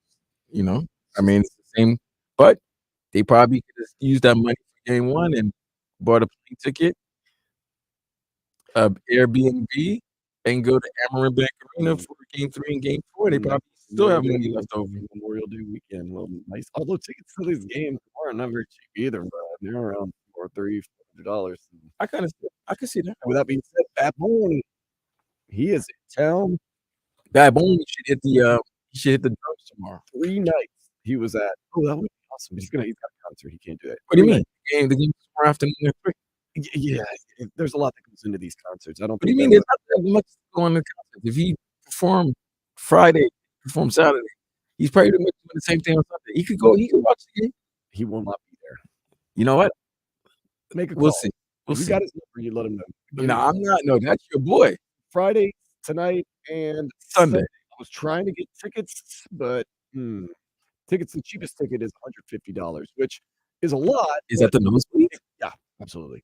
But I mean, it could be worse. I've seen way worse, but it's not sold out. So if you still want to get some Bad Bone tickets tonight and tomorrow night's the night, I'm trying to get some radio station. I would think Sunday night show would be the one that everybody goes to, since there's no work day on Monday, right? And then Memorial Day weekend is the unofficial start of summer, especially in Miami. Right. I couldn't go Friday last night because I was at Duffy's. Tonight I want to go because the Saturday night crowd, it's just probably too much going down to Corner Bar, downtown, and everything.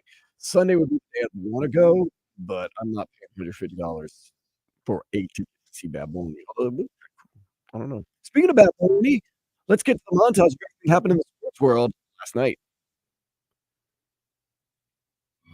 Welcome inside Madison Square Garden here in New York City. It's the Florida Panthers and the New York Rangers game 2 of the Eastern Conference Final.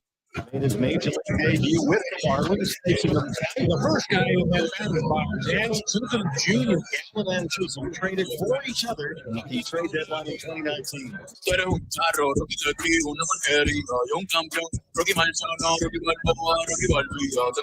Rest of shape counter-attack. It's Barrett. He's trying to got control. Check intercepted. Knocks away. It's in front. They score. Cox out front to check for the tap in, and the Rangers strike first here in this one. 15:48 left in the first. 1-0 Rangers. Clark has space. He's going to let it fly. Yes, he's going to come in. Oh, Caitlin Clark Step back, get your feet together, rotation. The Caitlin Clark effect.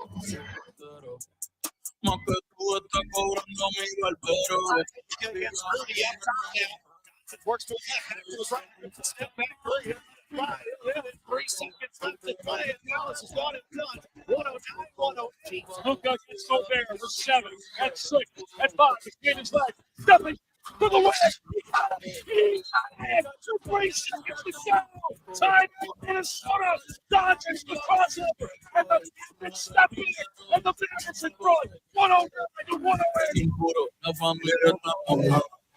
Bennett walks in near side, looks out from Lundell, trying to beat a pass across Rodriguez to get it through. Bennett out to the line where Hagen walks, shot, and he scores. The corner Hagen ties the game. A power goal. It's 1-0 with 1:51 to play here in the opening frame.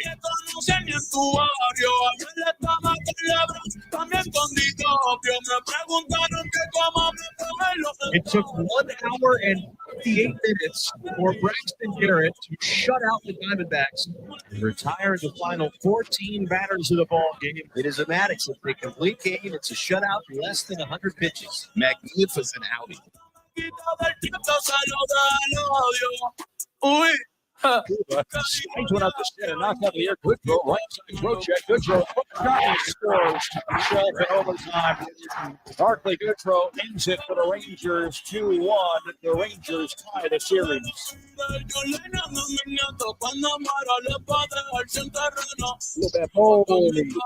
Oddly enough, believe it or not, I was in San Juan, Puerto Rico last weekend, running around Old San Juan, throwing down some pina coladas and some Medalla beer, just having a good old time.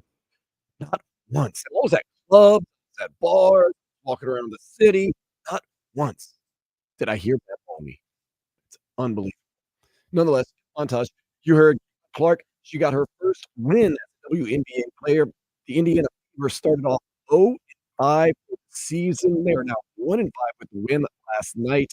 And for all those, Caitlin Clark not living up to the hype. I saw a stat this morning that said she is one of just 3 ladies in WNBA history to score over 100 points in their first 6 games, along with Candace Parker and Sabrina Ionescu. So to say that Caitlin Clark hasn't lived up to the hype, well, if you're expecting her to average 30 points a game like she did for Iowa a couple of months ago, that's crazy. But she has 2 pretty much historic starts. What? I got to put a button. You're going to crap on Caitlin? No, I'm not crap on Caitlin Clark. You just can't be upset. Well, a lot of people clowning Diana Taurasi a couple of months ago. She said that you're about to enter a different stage right now. And as you can see, this ain't no longer college anymore. You're going against grown-ass women who are really good. So what they were saying is what you did in the collegiate level was unbelievable.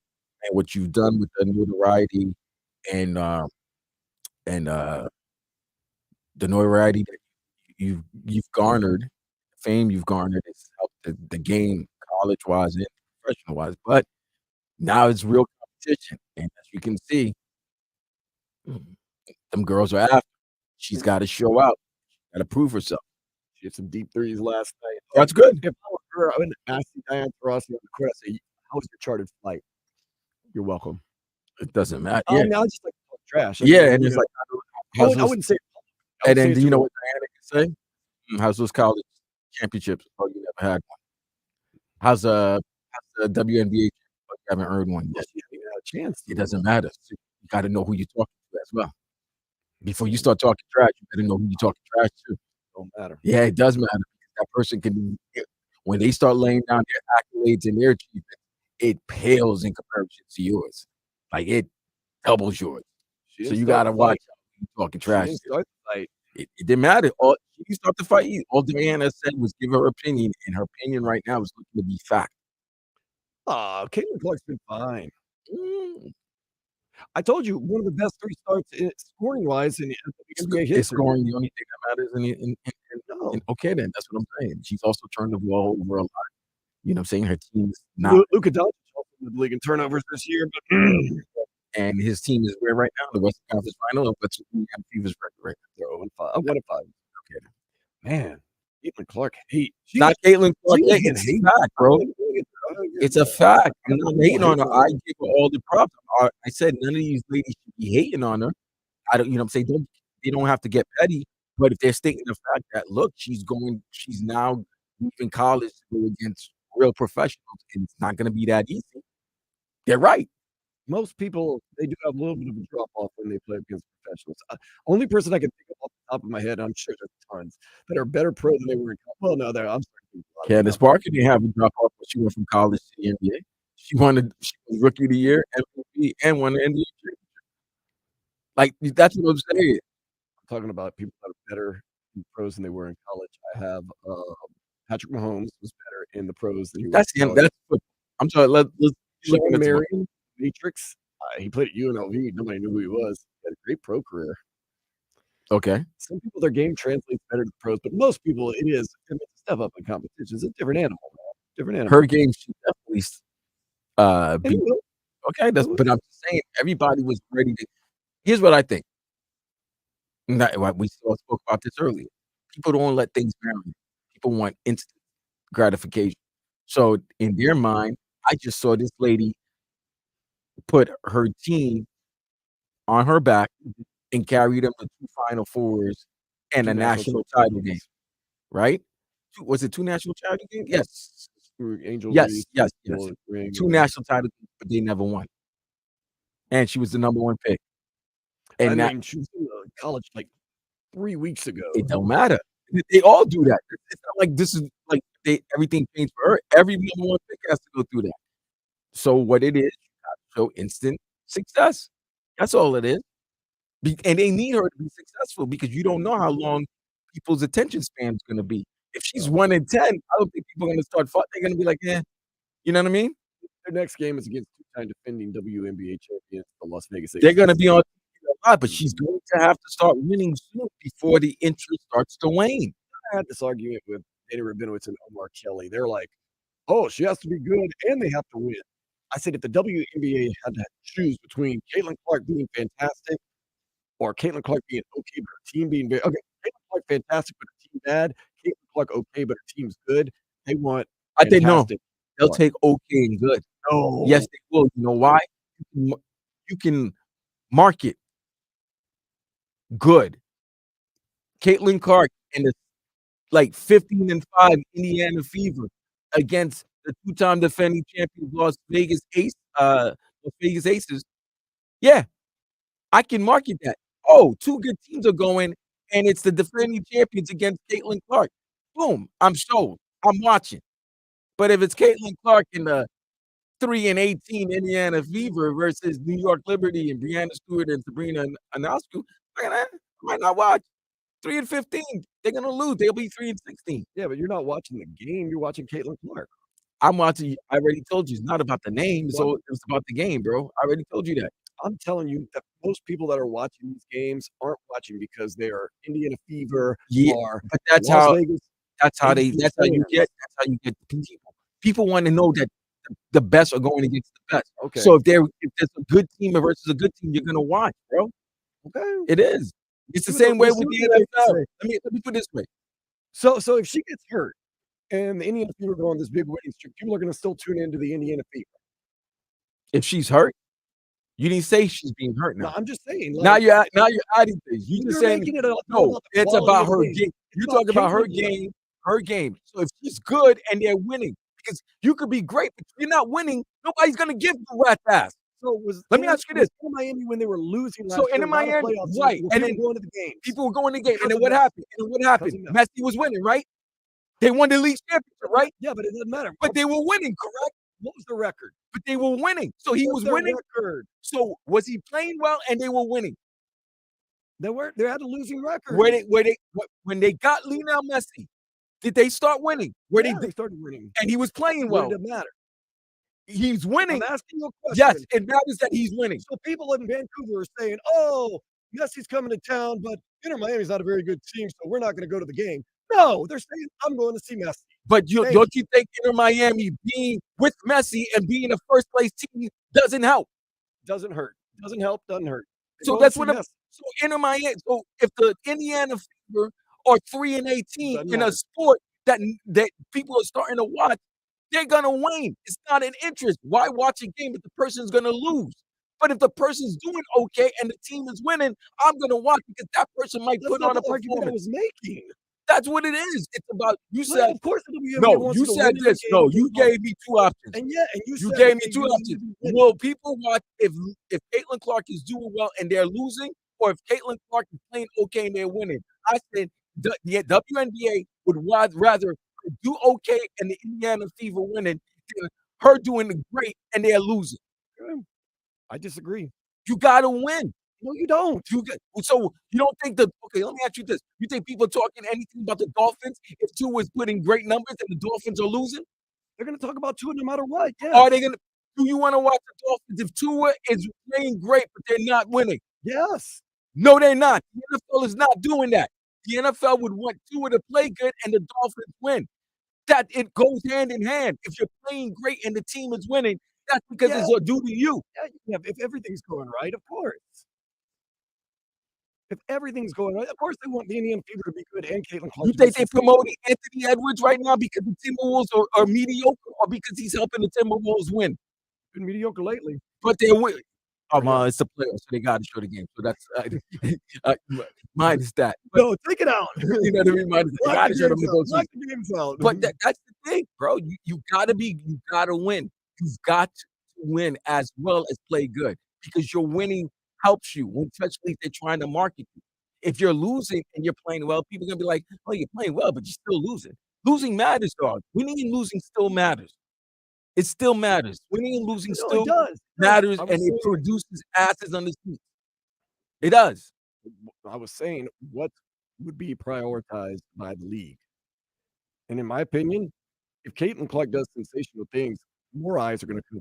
But she's got to win as well. You could do phenomenal things and lose. Nobody's going to give a rat's ass. Are we dating or something, man? No, bro. You still got to win. You still got to you win. need oxygen to live. Go ahead, Vlad. No, technically you still don't need oxygen. You still got to win. Very truculent today. You still got to win. Very truculent. You still got to win. Okay, it's very important. WNBA. Caitlin Clark averaged 5 points a game, but win a ton of games, and everybody's going to be watching. Guarantee. I'll watch. She could go 3 for 18 if she gets a game winner. You know why everybody's going crazy? Miami goes on a 10-game losing She win a game winner. Inter Miami goes on a 10-game losing streak, and they go to Houston. Pass. They're not that bad. I don't need to see Messi. Okay. Yeah, that's true. Is that true? Oh, but Inter Miami's on a 10-game winning streak, and Messi's part of the 10-game winning streak. It's interesting that these Vancouver tickets were sold out before the season started, so no one really knew the team. So, what does that mean? Okay, but I bet you people are going to go to Vancouver because actually Vancouver is a good soccer town. They just couldn't just charge them double or triple the ticket. Well, they get 50% off of their Well, then they guess what? They're still going to go to the game. Doing much on the Memorial Day Sunday. I actually bought tickets tonight. I don't know if I'm going to make it tonight. Cool. We'll get into that later.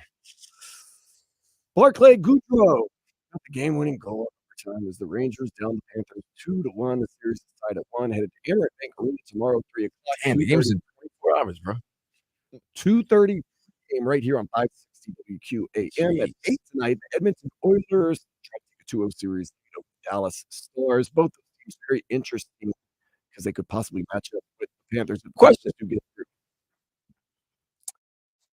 Do you think the Dallas Mavericks will be at the game tonight? Because they're getting things tomorrow night in Dallas. I think Luka. So Luka, Kyrie go there and get some love. You gotta do that, right? I love that.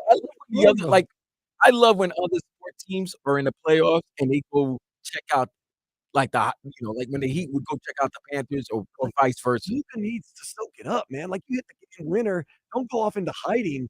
Get your kudos, man. Go out to the game because the town's gonna give him some love, man. You're the hottest thing going right now. You know who's hating all of this? Waste. You know who's hating all of this? No. The Dallas Cowboys. Yeah, Dak Prescott made a comment. No, think about it. Rangers just won the World Series, and they're hosting, I believe, the All-Star game in Arlington this year. You got the Stars and the Mavs in the Western Conference Finals of their respective sport. Dallas could be the sports capital of the world. Prescott said, "Go ahead, win it all, put more pressure on And the us." number one team in that city. They would trade it all for a Super Bowl. Oh, they would trade it off for a Cowboys Super Bowl. Yes. They would. That's an interesting thing to ask. As a Miami fan, would you trade it all for Would a you Dolphins trade Super Bowl? 3 Miami World Championships? Well, let's just say, remember last year when we were on Okay. one of the finals? So we did trade a Stanley Cup final championship by the Panthers. If I told you, would you trade all your teams that aren't the Dolphins are going to suck, not make the playoffs? None of them. None of them. But the Dolphins win the Super Bowl. Would you be willing to In trade all that? 2024? Yeah. I mean, 2025? Next year. Yeah, this upcoming season? Yeah. That's a good question to ask all fans. I mean, ask our Florida fans. Or Not me. better yet, let me make it a little more complicated because like, I can suffer through 1 year. No, all of your sports teams for 5 years are not going to make the playoffs except the Dolphins, who will win just one Super Bowl. Would you suffer through 5 years? Yeah, tell for me a what Super year. Bowl? You would have to tell me what you did. Let's just 2025 and then the next 5 years, whatever, 4 years, whatever. That's tough. Or maybe 3 years. I'm just saying a little more extended misery. Because Super Bowl, you get really, really high. I think Dolphins fans would take that. I mean, Dude, it's been 51 years. I know. Man. It's been 51 years since they won the Super Bowl, and it's been what, 40 years since they've been at a Super Bowl. I'll make it more reasonable, even though this is totally crazy hypothetical. 3 years of absolute misery for the Heat. The Marlins. I mean, what's another 3 years? What's another 3 years? In Miami, and then we'll even throw in the Hurricanes. Hurricanes aren't going to be good either. I don't know about that. I think right now, if I ask you, here's a better question: what would you trade? The Heat, Panthers, and Inter Miami for 3 years for a Dolphins Super Bowl, or 3 years of the Heat, Marlins, and Inter Miami misery for Hurricanes national championship? Ooh, you just got to pick between your children right there. Man. That's a tough choice. I mean, just depends which child you love. Because I like to, when I mess around with you South Florida fans, I like to say this is a basketball team because it ruffles a lot of feathers down here. But you have to admit, he have been the franchise of standards in South Florida over the last 20 to 25 years. But I think everybody would give their left arm for a Dolphins Super Bowl, and they would give up their right arm for Hurricanes national championship. So the question is, walk around as a torso? Yeah, you walk around as a torso. Nubbies, they would walk around like this as long as they have a championship. Having your meals out of a straw? It don't matter. They would do it. That's dedication, man. That's That's hardcore. stupidity, but okay. If you want to call it dedication, knock yourself out. But that's a good question. What would you give? Would you rather a Hurricane national championship or a Dolphins Super Bowl? I mean, I know my answer, but And it can't be both.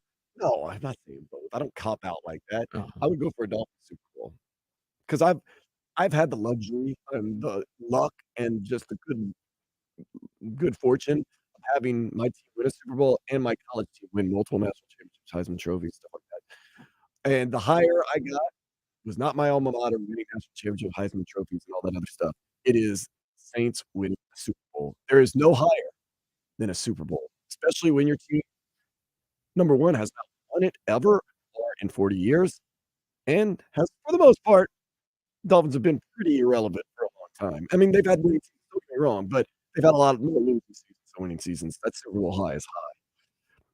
Want to get high right now? High in the day spa. A town in Thailand, after being ravaged by wild monkeys for a year, has now decided to fight back by setting up loaded traps with ripe fruit. Yeah, Vlad. Took them a whole year. I don't realize. Whole year. Look, if wild monkeys get anywhere near me, I'm taking action. What's us, a whole year? You want to go to Dania Beach after the show? No. Why? Because there's monkeys out there at the airport. All right, we have been doing a lot of Dolphins now. One guy who does know about the high, super high, his rookie year, he won a Super Bowl with the Miami Dolphins in 1973. It is Ed Newman. He has a book that he is going to be launching at Books in Coral Gables. It is called Ed Newman, Warrior Judge. Yeah, that's right. Not just an offensive lineman, not an all-four-time All-Pro, Super Bowl champion, also a judge and a lawyer and so much more. I'm going to talk to him next here on Sports Day 560 WQAM. WQAM and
Hi, Monster Hunter Pete. 560 WQAM. This is Sports Day. I am Dan Day. Very honored right now to be joined by the Honorable Ed Newman. You may have remembered him from his Dolphins days. He is also a judge.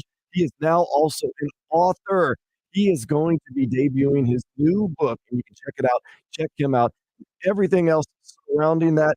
It is called Warrior Judge: One Man's Journey from Gridiron to Gavel. That is going to be happening at Books and Books on June 1st in Coral Gables, 265 Aragon Avenue. I'd like to right now introduce the Honorable Ed Newman. How are you doing, Mr. Newman? Thank you, Dan. That was a wonderful introduction. My chest is filled up. I guess the audience can just see me grinning. It seems like you're going to need an entire book to kind of tell us about your journey, because your journey is one of just magic, not just with the Dolphins, just everything you've done. Can you kind of tell us about your story and about this book that you are going to be releasing, Warrior Judge: One Man's Journey from Gridiron to Gavel? That is June 1st, Coral Gables, 265 Aragon Avenue at Books and Books. I want to hear this story and about this book. It would be exhausting to have the entire life, because 28 years of that, probably another 9 years of lawyering, I was a judge.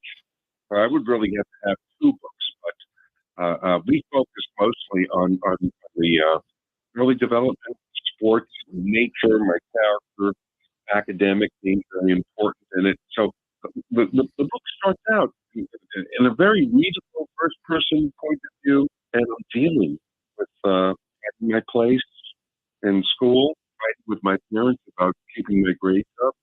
There was a definite dilemma, and I found that I could be successful at both if I applied myself. I found that I could put one foot in that space, academic, and one foot in the athletic. There's more development and anecdotes that goes to the book, and it's really a love fest. I'm taking a perspective of one of my grandchildren know about grandpa. So that's a terrific legacy, and all the credit in the world goes to co-author the bulk of the work. In fact, Holly Newman Greenberg is my daughter. We had a 5-year project getting all this stuff together. Just amazing. The adventure of having your daughter. Another amazing part of this is in creating this book, blossoming memories that were so long ago. We're talking about when Dolphin era came here in 73. The Dolphins were perfect seasons, and we can track that through college. I went to Duke University, and there's my travails and my rivals, my goals, and there's a lot of value in all of this. Again, more love and recognition for the terrific father figures and the people that helped me reach up and was able to get to the university on scholarship. But wrestling was my secret sauce, my collegiate wrestling. Fortunately, I had a scholarship heavyweight that used to toss me around, and he made me turn into a great athlete. The heart originally came from wrestling. Also, hand-eye coordination, hand fighting, and all that becomes pretty important.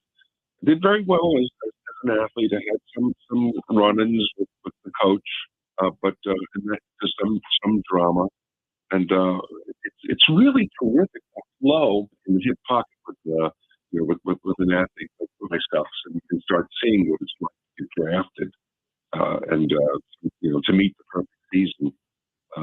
Dolphins, check out your competition, or find out what it is to be in the NFL.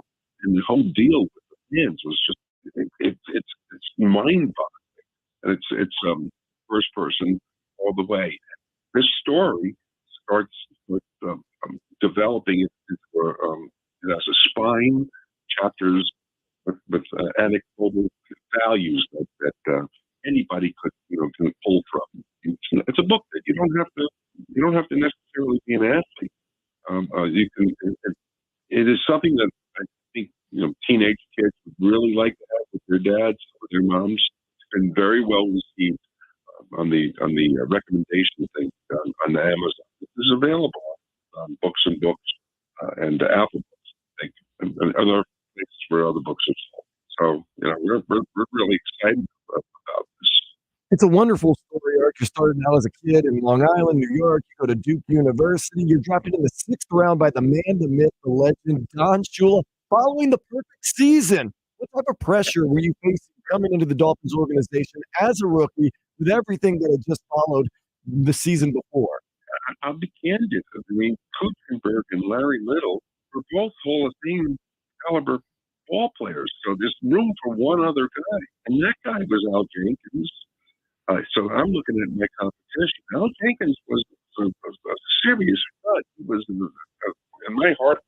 Holy mackerel!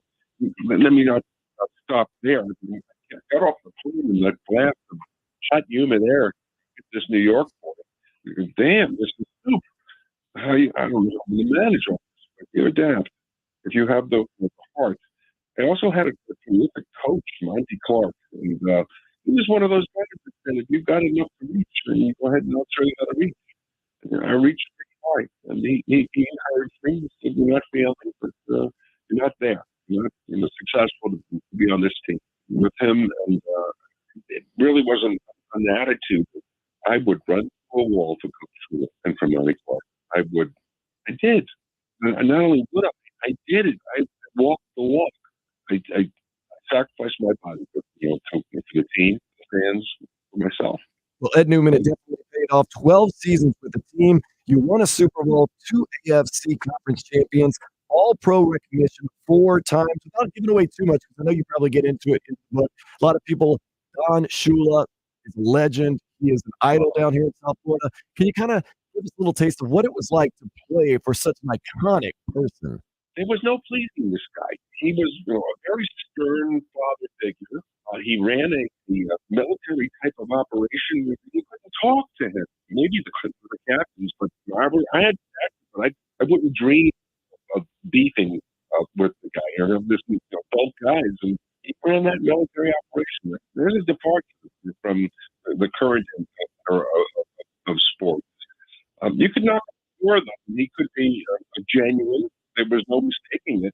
His first priority was the team. He would lie to you. He would do anything he needed to do to cajole with you, anything to get you to produce for the team. Even if he had prejudices or his biases, he would tell you that. Of course, to be fair, we're going to always use the best people, those kinds of things. I had running long-term, running rights. I wanted to start, but it was tough with Kuchenberg and Little. They turned out to be, my frustration, my rivals. They turned out to make me an all-pro. When you are if you've got the grit and the determination, that's really what the story is about. And you also have to have some rational. You need a plan B. That's why the name is Warrior Judge, much like Samson in the Hebrew Bible. I was a warrior in the field, and then I became a judge. And that was also a wonderful experience and a great capstone. Really marvelous work. And how wonderful. I don't take it for granted at all. They stood for me in the Orange Bowl. I only had the pleasure of playing in the Orange Bowl. Fans got on their feet. And my my friend, Tony Nate, running back to the Dolphins of fame, they'll say all right. And that still brings the tingle in the back of my neck. Still brings me that sense of pride. That is an absolutely wonderful story. I want to ask you, how did what you learned on the football field and playing for the Dolphins translate over to being a judge for so many years? If I'm correct, 28 years you served as a judge. Were there things that helped you kind of prepare you and get you ready for law school and for having such a noteworthy career in a different field other than football? It takes a self-directing agency, so you have to have the germ of an idea. Yeah, I can do that, and we go over that in the book. It takes a lot of discipline to compartmentalize what you're doing. I use a lot of metaphors of oil and water, because the athletics and the academics don't mix well ordinarily. But if you stir a lot, you can do that. And what I'm talking about is you got to really live in the moment. When you're taking torts in law school, that's it. You're not thinking about 38 trap or something like that. Just trying to pray that you don't get hurt. And I was blessed. I was pretty durable. I got my lumps I have all my reminders, those days in the NFL. I'm sure glad I had the judge experience as well. There's a lot to carry over from Coach Shula into the court system. It's like, and he would say it. Let's have no bull. That helped me a lot in the court. I used to didn't use those words. Get right to the point, and people see that you're serious. And when that's your brain, and that's how I remember it. Case management is also extremely important in the county court. A lot of the technique for use of time and being efficient, all of that comes out of sports for me. Not necessarily in the The book is a guide for anybody. There are lots of ways to find success and to find your place. Lots of opportunities. We're going to be celebrating the launch of four-time All-Pro Miami Dolphin guard Ed Newman's memoir, Warrior Judge, One Man's Journey from Gridiron to Gavel. That is Books and Books, June 1st, Coral Gables, 265 Aragon Avenue. You can RSVP and find out more information at booksandbooks.com. But right now, Ed Newman, what can people expect when they go to Books and Books on June 1st for this launch of your new memoir? I want everyone to be happy. I don't know that there'll be enough books for you there, so it might be a good idea to get the book, bring it to me, or if you can get it there, that'll be fine. I will be happy to sign it for you. My daughter will be in town, co-author. That's a pretty nice piece. This is a piece of history. I guarantee enjoyment to anybody that comes. I'm going to invite some of my teammates. Hopefully, I'll have good presence there. Matt Moore, I'm going to introduce myself. My brother-in-law is a very well-regarded family law attorney. His name is Andrew Reinhoff. He'll be the interlocutor who'll ask questions. So he'll save me, just like you have, when I'm dying with the audience. He'll bring me into the more interesting things that the fans need to know. I am reading my book for about the 700th time right now, and so I can be more clever, and I can try to reveal myself. And there's something there, When I was getting into this, I was, boy, I'm exposing myself. People are going to laugh if I put a comma in the wrong place. They're going to laugh about the anecdotes that I speak of, and really expose myself. I go to Books and Books. Every day's an adventure. This is not my nature. I've grown to love it. Ed Newman, your life has been an absolute adventure. I know a lot of people want to hear about those Dolphin stories, but also your time as a judge. Do want to jump forward to today's Dolphins team with Mike McDaniel, Tua Tagovailoa, and what they're doing. How do you feel the organization and this team is doing this year? What do you expect from this team this year? I'm glad that I thought about this before our call. I have great respect for the coach, the owner, and I think that they're really doing the very, very best that they can. Their emphasis is on speed. Most of it is offensive speed and lighting up the scoreboards. The quarterback, the receivers, the running back, fast. I expect to see a very, very exciting addition in Miami Dolphins. The question is the defense. If you recall, we have a few of our edge rushers, Wilkins, Wilkinson, I think his name is. We've lost some serious pressure on the defensive side. And if you recall, last year when we were winning all those games at the beginning of the year, they were defensive wins. So we've got a serious knock. So it's to be seen, to be determined. For the moment, I believe in the Dolphins. I'm very excited for them. If that defense steps up to where the acquisitions, they're like off the chart. I think the television networks that I don't really know the schedule, but I hear they got Super Bowl. I think they're looking for really exciting football out of the Dolphins. I think that's a good expectation. Well, we're very excited about that. Real quick before you go, Ed Newman, you played with one tight end and a guy that works with us here at the radio station, Joe Rose. Do you remember anything about playing with Joe Rose at any point in your career? Joe's always had that real warm smile, and he always has that naughty boy He had it when he was a player. He gained my attention. I was kind of like, the team rep on the union and all that. And he had a bad separation in his shoulder. And the team doctor didn't want to be second guessed. And Joe Rose asked for a second opinion. And he created a major turmoil when the team had a rule that the team doctor pass you for a physical so you can play ball. The team doctor, Joe Rose's doctor, said, "Yeah, you take that down and it'll be secure. It'll be stable." So the story goes, the Dolphins became a dilemma when Joe's contract came up. They had a clause that was drafted for him, the Joe Rose. That's the anecdote that I remember. Aside from being crazy party guy, started up his nails. He was he had the Joe Rose contract clause. What it stood for is if that folder got blown out for any reason, the Dolphins were not liable at all.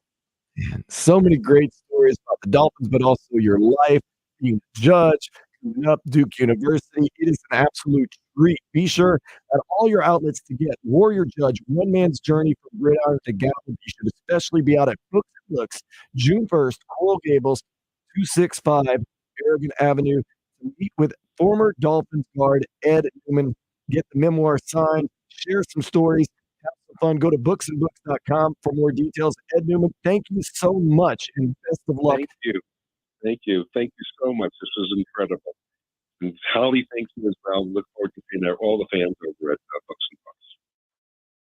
Listening to WCYN sponsored by Celsius. Hockey fans, don't sit this one out. When it's game time, make Celsius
It's time for Sports Day.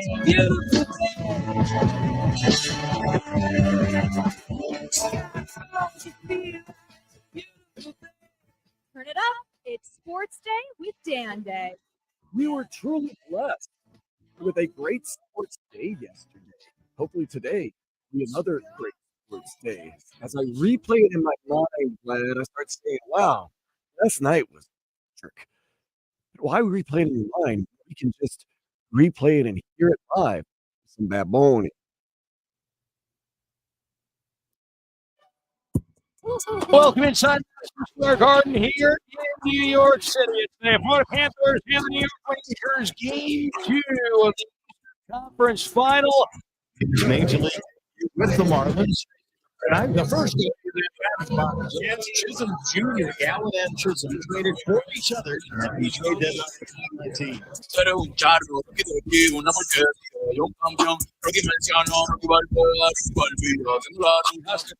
Counterattack. Aaron near side with front throw. Chicken cuts away. Chance to score. Down front to happen when the Rangers here in this one. 48 left in the first. 1-0 Rangers. Cross space and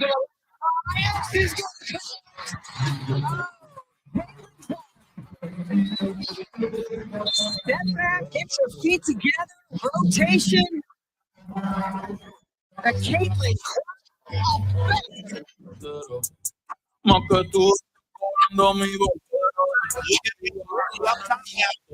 Works to his left.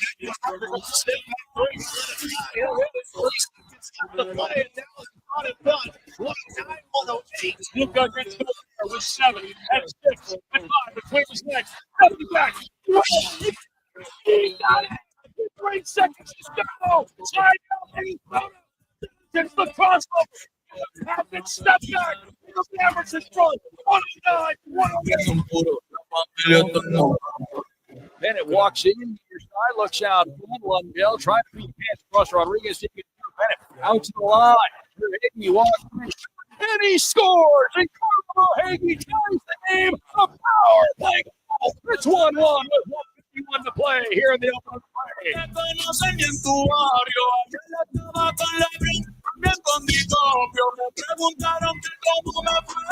It took 1 hour and 50 minutes for Braxton Garrett to cut out the Diamondbacks. Retire the final 14 batters in the ball game. It is a Madison. It's a complete game. It's a shutout in less than 100 pitches. Magnificent outing.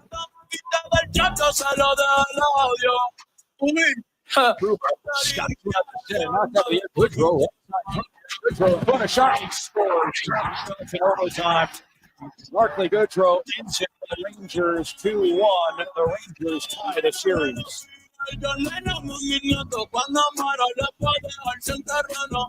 So Bad Bunny is in our Kaseya Center last night, tonight, tomorrow night. I was in Bad Bunny Hood last weekend, running around Old San Juan. Oh, so great, Vlad. This is the great thing about so many great things about Old San Juan and San Juan. When you get to Old San Juan, no need for a car. The furthest walk you really have to make is 5 minutes. Like I'd Google and look, it's like, oh, 4 minutes away, 2 minutes away, 1 minute away. Like, this is awesome. So, number one, you don't have to worry about having a car. Number two, you don't have to worry about driving, if you know what I mean, because I'm trying to live that San Juan lifestyle. Cheap. And oh yeah. And also, you get to town, and it was quote unquote carnival. It was like well, you lived in New York, like you know how they have like a Puerto Rican Pride Day. Yeah, Puerto Rican Day Festival. It's one of the greatest days ever. So it was basically coming up. So it was basically the same thing, but actually in San Juan. So they had a parade. Everybody was in Puerto Rico gear. They had music at the placas. Everybody's playing music. I'm sitting there dancing, getting down. And all of a sudden, I'm like, okay, cool. So my hotel was very near the hottest dance party district in all of San Juan. So during the day, I'm out running around. Now, I found this one bar. Actually, I'd been there before, but I refound it. It's called Maryland's Place. Marilyn Monroe themed bar. Walk into that bad boy. Seems like it's time for a pina colada. But then I also saw you buy a shot of coquito for $3. So I ordered a medalla, because I need a beer, a pina colada, and the shot of coquito. That coquito was the best coquito I'd ever had. That pina colada was the best pina colada I'd ever had. So you know what my genius decided to do? Get another one. Combine, put the shot of coquito, tell them to mix it all together. Seriously, man, one of the best drinks I've ever had. A shot of coquito in a pina colada. And I mean, we're talking about these big pina coladas, man. So I'm like, oh man, that was dope. So since I got the $3 shot of coquito and the huge pina colada, and it's the best drink I've ever had. At the end of the day, I'm like, I don't care. Ring me up. I figured it's gonna be whatever it costs. It's worth it. It was like $6. $12. $12, man, in the middle of Old San Juan. There was like deals where you get 3 beers for $1 during happy hour. I was like, "Yeah, crappy beer. Oh, Puerto Rico's beer." Madaya's actually decent. I'll give credit for that, but like some of the local craft beer, crap beer, man. Like you, man, sorry, gotta be honest.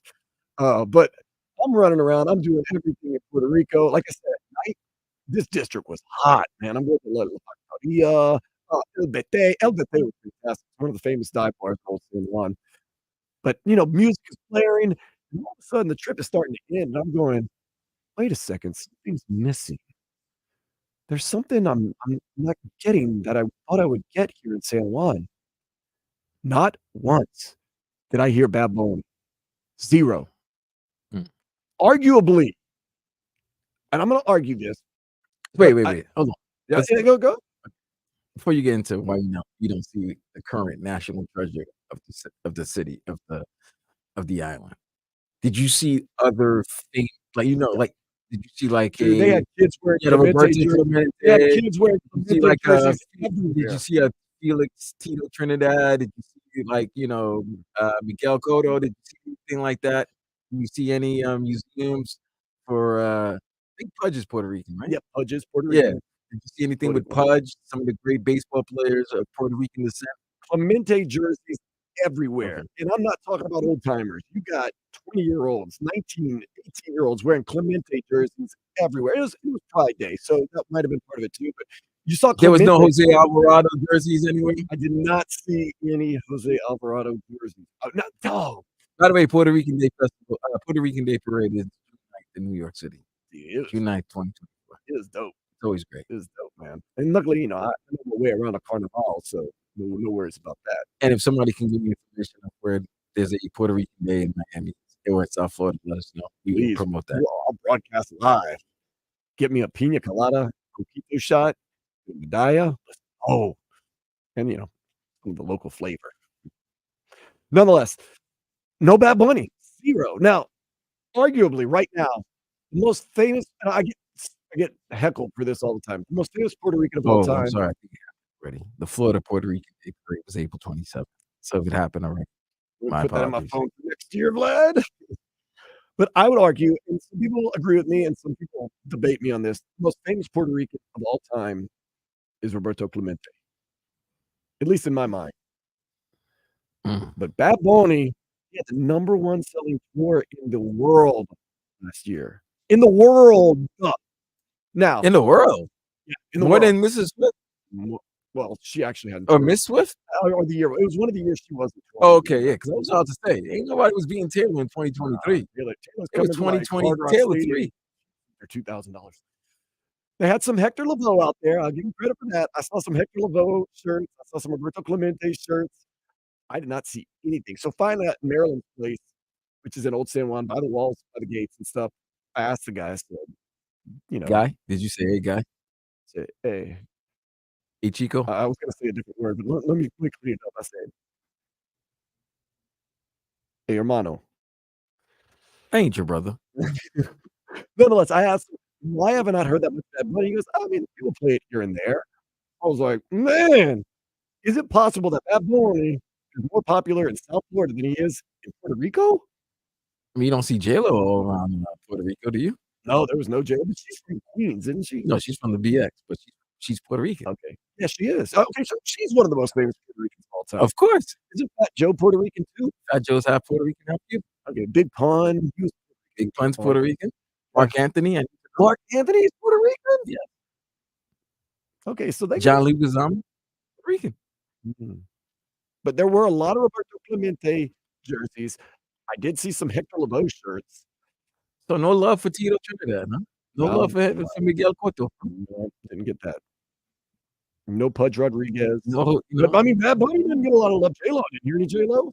Didn't hear any Fat Joe. Didn't hear any Big Pun. I did hear a Cultura Perfecta, who was actually coming to Atlanta. So in maybe Wynwood. you should have really, since you were in the island, maybe you should have figured out the real peep stars of the island now, not the ones that left the island and made it big in Reggae the world. was very big Reggae or reggae? there. Reggae. Latin reggae, not reggaeton.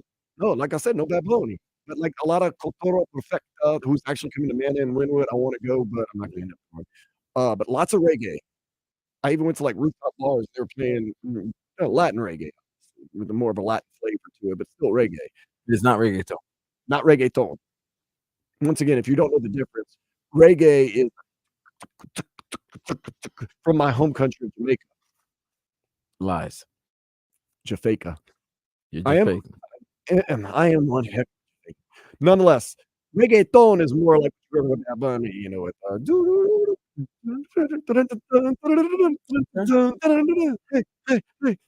that.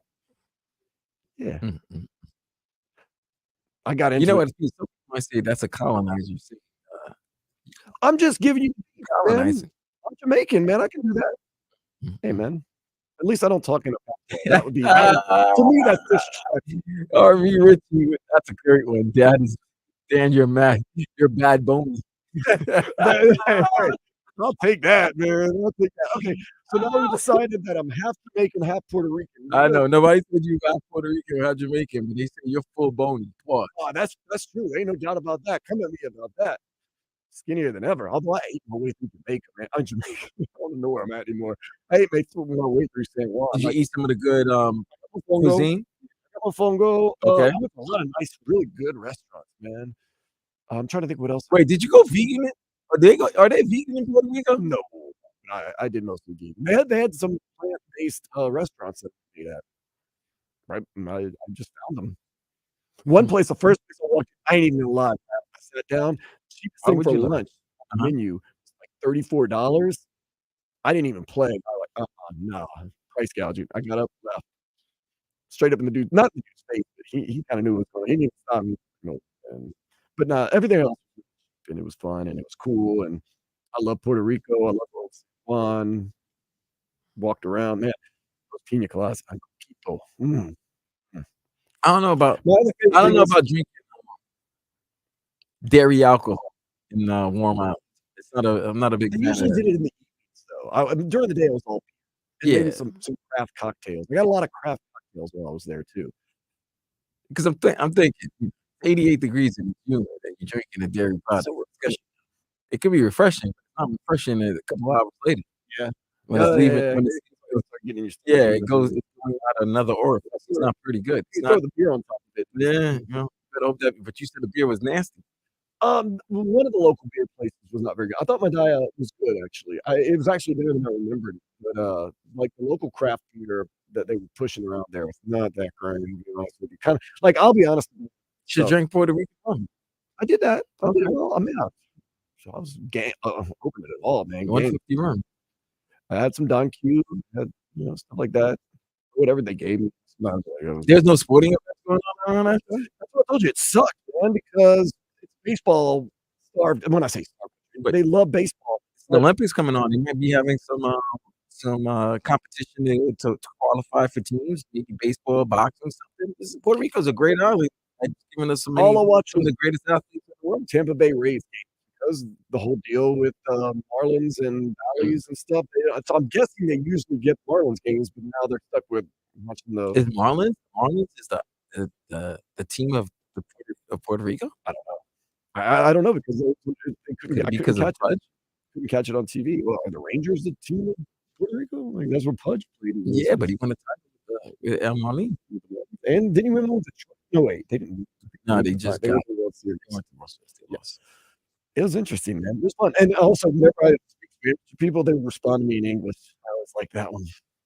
But that's getting back to circling back. I don't know how to circle back.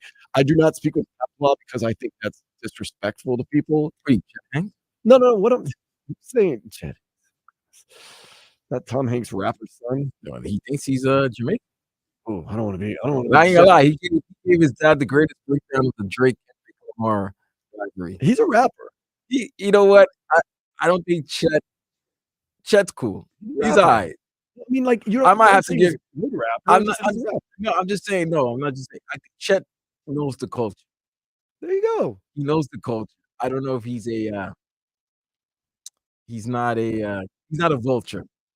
Okay. But he knows the culture. He knows the culture very well. So it is what it is. But you know, some people might think you might be, you might be acting like a little mini Chet Hanks right now. Okay.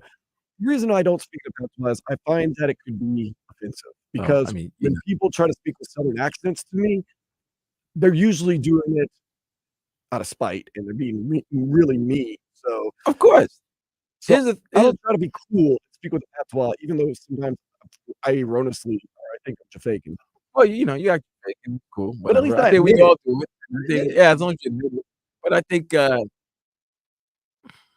low key, you're kind of insulting the person. You're taking a shot at the person if you're using their accent, right? So like if I'm speaking and then like, oh my God, the New York, I'm like, excuse me, because you took the kid out of Brooklyn, it's not like Brooklyn's out the kid. You know what I mean? Like that's who you are. You're from Louisiana, Cajun. People that speak Southern accents, to me, Right? That makes no sense because I honestly barely have any tells of any accent whatsoever. So. And it's not like as if you're purposely like the accent comes in and out or something like that. They just sometimes when you get passionate about something or you're talking that your natural accent will come out. Yeah, well, your natural accent's gonna come out in just a couple of minutes, Lex. I'm gonna get you on a topic that you and I have already been yelling about today, and now I want to yell about it on the radio. But first, I gotta get some headlines. Barclay Goudreau. That's your guy. Although our guy's still mad. I like how we talked about him forever. I come into work yesterday and everyone's talking about Matt Rempe. Like he's been the Wayne Gretzky said he must get in the game. Actually, he kind of made a difference last night for the Rangers. Rempe, for some reason, his impact. Once he's just on the team, like they They hardly said he lose. was 26-1. Yeah, they since just he's never been like lose. 5 minutes on the ice. Yeah, they don't lose. He spends 20 minutes in the penalty box, but it's As long as something he's about him. 5 minutes, 1 second of ice time is that's all he needs. It's something like they're 26-1 when he can score 5 minutes. I mean, like you're saying, well, that's because he's just one of those guys. There's always that guy or girl. You're like, I don't know why, but they don't really do anything. But then his impact, man. Nonetheless, game 3. Whew, this feels like more than just trying to take a 2-1 it's literally lead. 24 hours away. I mean, we got the pregame starting at 2:30 tomorrow. With it's 3 o'clock right here. It's at the First Panther loss in the conference finals in 2 years. Right. 5 games. I really and thought first overtime loss in 13 games. Right. But I mean, also, the Rangers have won all 4 of their opening games this year, too. So just keep those stats in your holster. It's going to be a monster game tomorrow. I cannot wait. Last night's was a treat. It wasn't a treat in that last play of the game, but for the most part, a classic. Tonight at 8 o'clock, you get Edmonton Oilers, Connor McDavid, and Draisaitl. They're worth the price of admission right there. They also won a game 1 classic in overtime over the Dallas Stars. And you got to like it when your star steps up and wins the game for you, Anthony Edwards. So you're trying to say Connor McDavid, Anthony Edwards, McDavid? I love Ant-Man. I just did not like what he did last night. Well, here's the thing. Ant-Man, I'm not blaming you. I'm going to blame your coach. You can't guard Kyrie Irving all 48 minutes of a game if you're going to have legs towards the end of the game. Valid effort, but it's throwing his offensive game I off. get it. But you don't have the you don't have the legs. Look, swallow your pride a little bit and say, Mike Conley, you're old enough to take this ass whipping. You take that ass whipping for 3 quarters and then give it, and I'll guard him in the 4th. But I can't guard him for 36 minutes, and then the 4th quarter comes. You expect me to have the legs to carry the offense, and also I was watching it at Duffy's, and it just seemed like he settled for a lot of shots, a lot of threes. That's because he doesn't have the legs. Off his rhythm, yeah. But it seems like he's focusing so much on playing defense. God bless him. He's like he wants to be the man, and Ant-Man is the man. But it's throwing him off because Kyrie's gonna put you on that yo-yo, man, that rope. Look, it's just who he is. It's Kyrie. Nobody can guard that. The man, Artiste. I mean, it's like the ball is part of his body. Like, he can do whatever he wants with it. He's in full control of it. Ant-Man, step aside. Let Mike Conley. Let Mike Conley take that ass whooping for a He's got minute, for 36 experience. minutes. Well, He can take that ass whooping for 36 minutes, and then when you need to guard him in the last 6 minutes of the game, you do that. Yeah. Okay? Or the fourth quarter, He just- for the 12. he's You been can't. off. He's You been can't. off. And He's I been hate off to for see- 3 games. Yeah, I hate to see him off too, because you and I love Ant-Man. We've always loved him. But you know what? When you're guarding great offensive players and you have to carry the load offensively, I know he's 22 and he should be able to, but this is also his second time in the playoffs. So it's his coaches that need to protect him from himself. It looks like he's trying too hard, trying to do too much. He needs to He protect needs to learn. himself from himself. And I hate to say that, but he's trying to do too much. And it's throwing him off. He guarded Jamal Murray, and Jamal Murray went off in Game 7 in the first half. He decided to guard in the second half. That's what you do. Your legs were tied. Yes. Well, I mean, he said it from game 1, before game 1, after game 7, that he was going to guard Kyrie, and Kyrie gave him 21 in the first half in game 1, and then Luka ended. Oh, was it 24? Yeah, I'm sorry, Kyrie. 21 was the over-under. He had that killed at halftime. So he gave him 24 in the first half, right? And then yesterday, he did a good job in the first half, and then Kyrie woke up in the second half. Anthony Edwards needs with to Luka. learn, even if you do shut down Kyrie, Luka's just going to go. Luka's just going to go. go. You go shut off Luka, Kyrie's going to go. It's a beautiful 1-2 punch. It took a little time to grow. Like I'm saying, we need a little more patience. We want it just immediately. Both guys score 40 points a game and they win everything. Yeah, slow down. That is a dangerous 1-2 punch because they basically tag each other in and out. Like, now, you want the first half? I'll take the fourth quarter. Fans, do you understand what I'm saying now? Let things marinate. But now things have been cooked for over 2 years, and then it hasn't produced that final, that final taste or the final, the final choice. Then that's when you move on. So that's what I'm saying. Like Dallas, give it time for Kyrie and Luka. Miami Heat now. Ideas are the same, the same recipe. We want to change up the ingredients. I'm just saying. We did learn that Slovenian curse words are very similar to English curse words. I wasn't no Slovenian curse words. Luka said it was Slovenian. He lied. Oh, he lied. Braxton Garrett, though, got a Maddox last. Complete game, shutout, under 100 pitches, as the Marlins defeated the Diamondbacks 3-0. They play tonight at 10:10. Speaking of tonight, Messi, Suarez, Busquets, not playing. Good. We're going to talk about that next. Don't get too fired up. So the Whitecaps, if you're not paying attention to all the mascots and team names of all the MLS teams, they decided since big 3 or 4, which again, I feel bad for Jordi Alba in a way. Why I got to go to this game, man? Because you got to. Got to give the fans something. Huh? I don't think anybody's keeping up with Jordi Alba, but nonetheless, they're giving 50% off food and beverage plus free kids meals to everyone under the age of 18. That's interesting. Under the age of 18? I'm going to check your ID. Wait a second. Hold up. Come here. I don't know about you, man. There's a lot of kids that's leaving school right now. If I would definitely go to that game and get free meals. Yeah, man. Half price beer. Let's roll. Let's roll. Oh, yeah, that's it. We got some good stuff going on. If you're a racing fan, the Indianapolis 500 tomorrow. You also got Monaco, as that one would say, and then we got even a NASCAR race. Coca-Cola 600. Where's the Coca-Cola 600? Charlotte. Oh, the home of NASCAR. Yes, sir. It was invented in North Carolina. Oh yeah, North Carolina. I know these things. We do trivia, and every once in a while something sticks. You think a lot more would stick. No. And the French Open starts tomorrow. Rafael Nadal, 14-time champion. Did he lose in the semis of? No, that was Djokovic in the semis of tournament. Yeah, this past weekend. Nadal also lost it. He lost Rome. Yeah, so. But Nadal's saying this is his final go at Roland Garros. He says he doesn't know. He looks like it should be. Yeah, he might have. Looks like he retired a couple of years ago. He has aged drastically. The injuries, man. One of the greatest of all time. One of the greatest of all time. With that being said, it's always great to take a step into the day spa. A woman who divorced her husband. Her husband was a ghost, by the way, Vlad. She says now she was married to a ghost. How do you marry a ghost? Well, she was married to him. No, how do you marry a ghost? You and the ghost walk down the aisle. Doesn't the ghost have to be there? You can marry just anyone. How? How? It's there. Where? You have someone marry you. I know. You're marrying someone adult. You're marrying yourself. The woman says she was married to a ghost, but the ghost is now, after the Filed divorce. for divorce? No, she filed for divorce. Wait, who filed for divorce? The woman. The ghost can't file for divorce. So what? She went half of nothing. Listen. She wants half of an apparition. You're She wants deluding. a Rishin.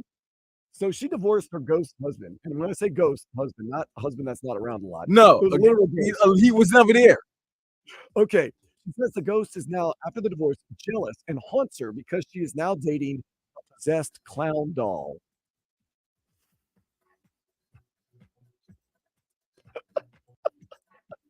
The woman, what a life she lived. So she has an ex-husband that's a literal ghost, and her boyfriend is So now. you got this lady. You want to go ahead, Vlad? You want to play the game that we usually play when stuff like this happens? No, because I really see, and I don't want to play with mental health, but then like this local lady married a ghost. Actual ghost, yes. And by the way, shout out to the person who performed the wedding ceremony. That had to be the easiest. That had to be the easiest money he or she's ever made in in their lives. Easy. So she marries a ghost, then divorces the ghost, and gets with a possessed clown doll. Yes, yes. You're following it exactly right. Now let's play the game that you usually play when crazy stuff like this happens. Yes, the ethnicity. Oh, of it's the- easy. It's YT. It's a YT. You are right, my friend. You are It's right. definitely of Caucasian descent. You are right, my friend. You are right. Oh my God! Why? Why? Imagine- You know what? I'd rather somebody marry a pet. Yeah, That's a living thing. It's I can see that. animate object. Whatever. That animate object might have shown you more love than a human can. I get that. But you married a ghost. And then you divorced the ghost. I want to know why you divorced the ghost. What, the ghost didn't spend much time with you? Ghost, man. Yeah, ghosts are ghosts too. They ghost you. A ghost actually ghosted you? Now What he's kind around of more crazy jealous. man? How about this? Like, pull up what you drinking. I'll have one of those. What you doing, short? What you doing, shorty, tonight? RV Richie with a great line. How do you consummate this marriage? Easy. That's easy. What, you Deshaun Watson? Look, what she and her ghost ex-husband do in the bedroom is their business. You think they have menage a ghosts? Well, the doll might have jumped in at one point. Do you think she has two ghosts? Like, What if you catch your ghost husband cheating on you? What? What happens? Maybe that's why they got divorced. I don't know. How do you catch your ghost husband who's not a parent cheating on you? Man, That woman's got a messed up that life. is, oh my God. Yo, shorty, what you doing tonight? Well, my ex-husband, who's a ghost. Oh, like he ghosted you? No, he's an actual ghost. I gotta go get some stuff from his place. And actually, I gotta be honest with you. I have a boyfriend.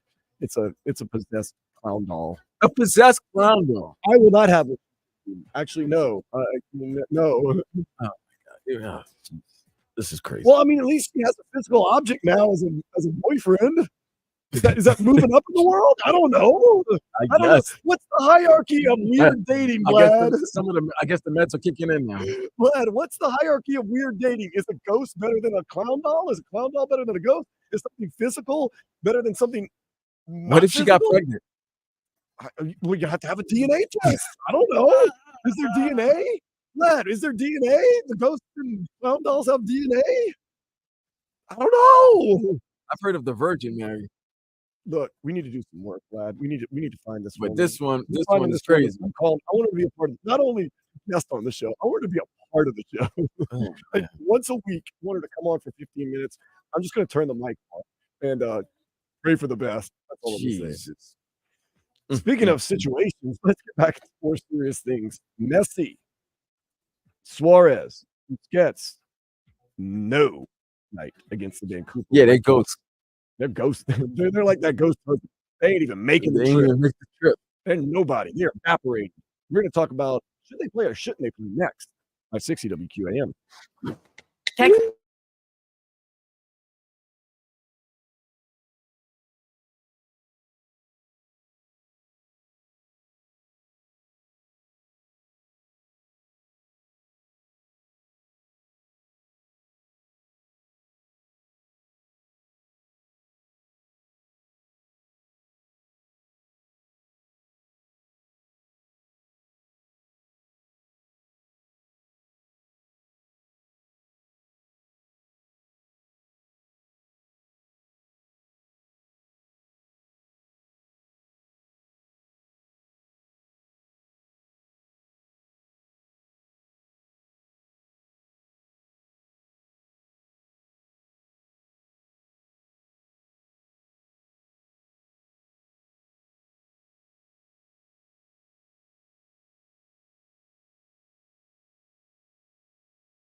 and make WQAM your favorite station.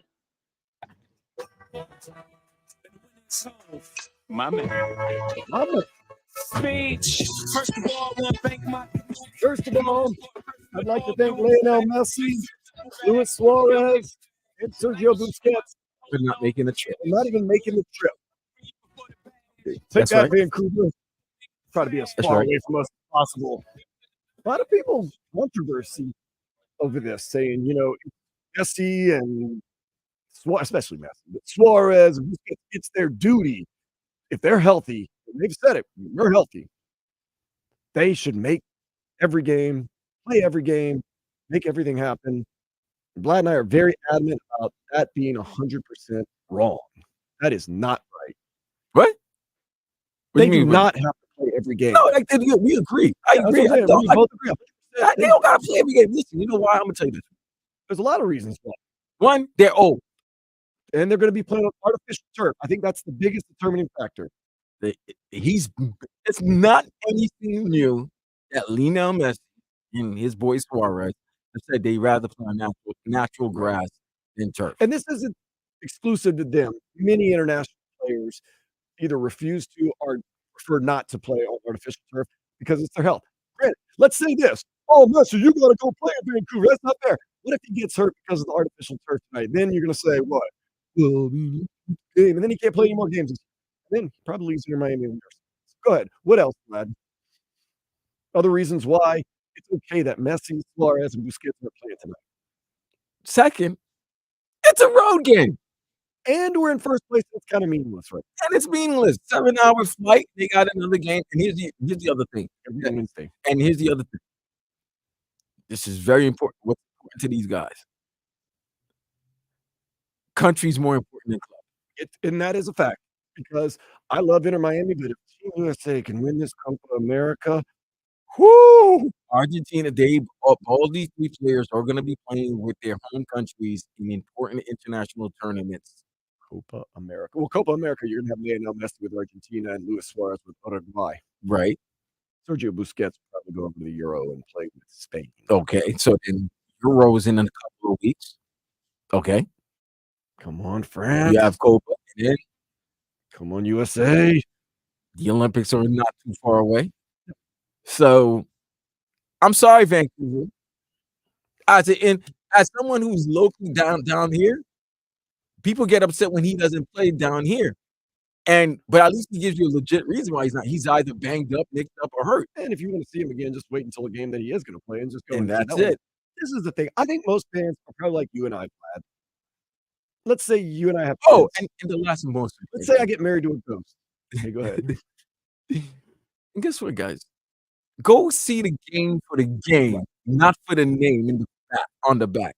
Go see it for the name on the front. If you're a Vancouver Whitecaps fan, you're going to go see the game because Vancouver is playing and you're able to see them. I know Messi. It's Messi. He's one of one. But you would have, if you were a fan, you would have gone to the game 2 years ago, right? If Messi wasn't going to be there. Now, with Vancouver, the owners, the executive, everybody in the business side, is it effed up for them? Absolutely, it's effed up. They plan a big block party pregame. But you know what? You also try to mess up with the fans because you knew this was a chance for you to move the prices up, and you did, and it was going to work out for you. But hey, yeah. But let's say I have a kid with my ghost wife or whatever you want to call it, and my kid's a huge Messi fan, and Messi's coming to town. And I say this: I'm already a soccer fan. My son or daughter, huge soccer fan, and Messi's coming. I'm going to buy tickets. No, I understand that.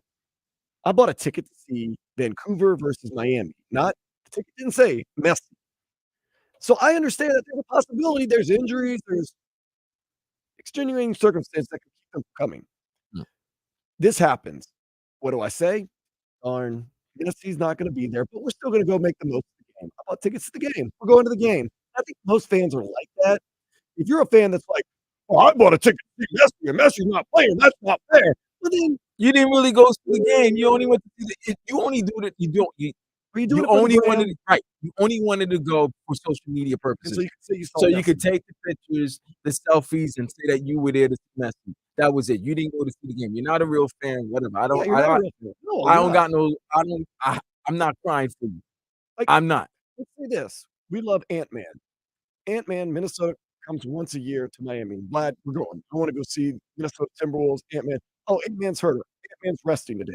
Still going to the game. Still gonna watch the Heat play the T-Wolves. Yeah, I'm not going to be like, that's not fair. I bought my hard-earned money to go see him.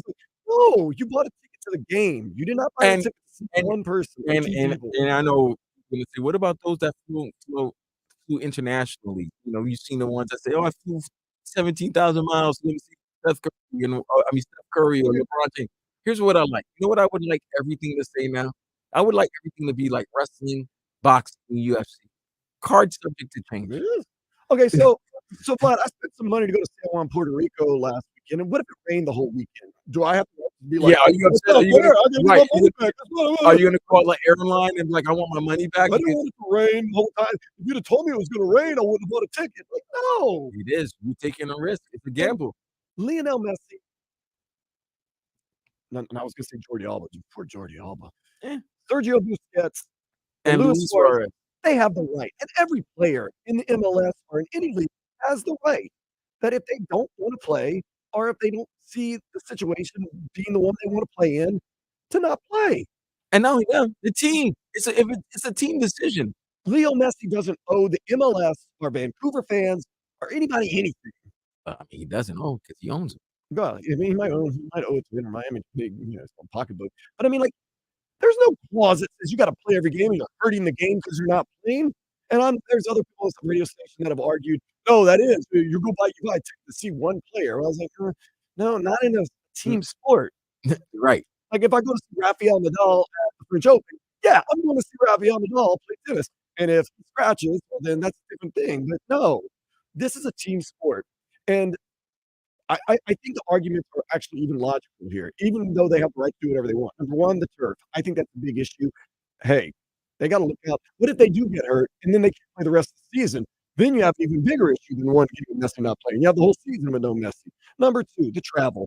7 hours there, 7 hours back. It's a game where you're already in first and you have another game turnaround on Wednesday. Stay home. Prepare for the Wednesday game. Hopefully you get a point tonight. Maybe 3 points. Getting a little worried. We got Leo Capano. But stay home. You don't get the 3 points. Maybe you get a point. Doesn't matter. Come back, win against Atlanta United on Wednesday. You're back where you need to be. So I don't know. For those people that are mad, and I'm sure there are, and I know Vancouver kind of feels like we hoodwinked them a little bit, which we didn't. Look, we didn't ask you to throw a big block party.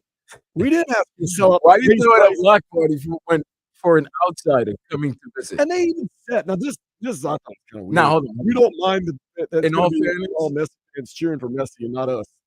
That's ridiculous. In all fairness, it is Memorial Day weekend, so maybe they were trying to take advantage of the fact that there's going to be a lot of people who will be in town in Vancouver, which is a beautiful city. I didn't know Canada celebrated the United States Memorial Day, but yeah, that's true. But it's probably a 3-day weekend over there. It's close to the United States, very close. Seattle. But yeah, we're cool. They speak American. They speak English. The only parts that it's like Vancouver is like the San Francisco of Canada. Yeah, it's very international city. It's right across the way from Seattle. It's not very far. But yeah, it's a very international city. So, but nonetheless, I have no problem with them missing the game. And if you're a Vancouver fan that's upset that you're not going to get to see Messi, Suarez, or Sergio Busquets, it is what it is. Watch Jordi Alba ball tonight. Jordi Alba playing like. Wait, did I not get a message? Tata, Vinica. Tata. Wait. Why am I here? That makes no sense. Oh yeah, Jordy. Yeah. Go sit down. Jordi Alba ball tonight. He's just gonna be angry. He's still gonna be clinched the whole game. I had 7 hours out here, miss my wife and kids, come play with these guys. I don't think that was saving face. I think they could have let him stay home too. I don't think anybody at Vancouver. Well, at least you get Jordi Alba on this one, Jordi Alba. It is Jordi Alba. Put your kids, no Messi jerseys tonight. Put your Alba jerseys on. Yeah. Gonna close things up next here on 560 WQAM.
any of the action. Stream the shows you love live or on demand with the Odyssey app. That's AUDACY. Download it today for free. We've made it easy to listen to WQAM. Just download the free Odyssey app to listen to all of our shows live or on demand. Plus, there's the cool rewind feature where you can listen to any part of any show you might have missed anytime. Get it now and make WQAM your favorite station. Yesterday's price is not today's price. Finishing out the show, Vlad, I need to pay more attention to detail. You know me, I'm not very detail oriented, and I think it's going to bite me, you know what, now, because I told you I was going to see what I thought was an Argentinian band tonight at Magic 13 Brewery up at 61st in Little Haiti. You're going to look at it, so we can talk about it for the last segment. Oh, it's not an Argentinian band. It's an Argentinian celebration with over 16 bands that already started at noon at Magic 13. Is that the reason why Messi didn't leave for Vancouver? Oh, I think you might be on something. If I see Messi at Magic 13 tonight, Then you the man. I'm gonna say, hey man, I understand. you can run back 560 WQAM on YouTube and hear what we had to say about you. We had your back, bro. And now that you're here, would you like to come on the show tomorrow? Might get some ratings out of that one. You'll But probably yeah, say, well, no, he'd be cool. But I mean, like now I'm like, I was gonna go see Giuseppe and Nathan, have a few beers. Now it feels like I need to hurry up and go to this Argentina. well, I think you should hurry up and go to this Argentine festival. All right, and then we got two. We got Game 3 Celtics, Pacers Eastern Conference Final Series. I believe Tyrese Halliburton will be playing, even if he does play. But and then we have Game 2 of the Western Conference Finals between the NHL, Edmonton Oilers and Dallas Stars, and we have Inter Miami out west, 30 in Canada against the Vancouver And Whitecaps. don't forget about the Marlins. They're And hot. the Marlins 10 versus o'clock. the Arizona Diamondbacks at 2 p.m. And then we'll be back here tomorrow with the pregame before the pregame. We'll be on from 2 to 2:30. And then 2:30 will be Panthers preview. And then 3 p.m. Game 3 of the Eastern Conference Final Series between the New York Rangers and Florida Panthers heading to Sunrise at Cameron Bank Arena. All right, but I gotta get to this Argentinian festival, man. I'm a little antsy now, I'm a little nervous. I got you, Is my there gonna man. be any bragging out there? Do you think it's gonna be braggadocious? Of course, they're the champ. I should wear my USA kit, shouldn't I? If you do, they're gonna they'll insult you. If I'm alive tomorrow, we'll be back at noon. I am Dan Day. This has been Sports Day on 560 WQAM. Later, fools. Listen to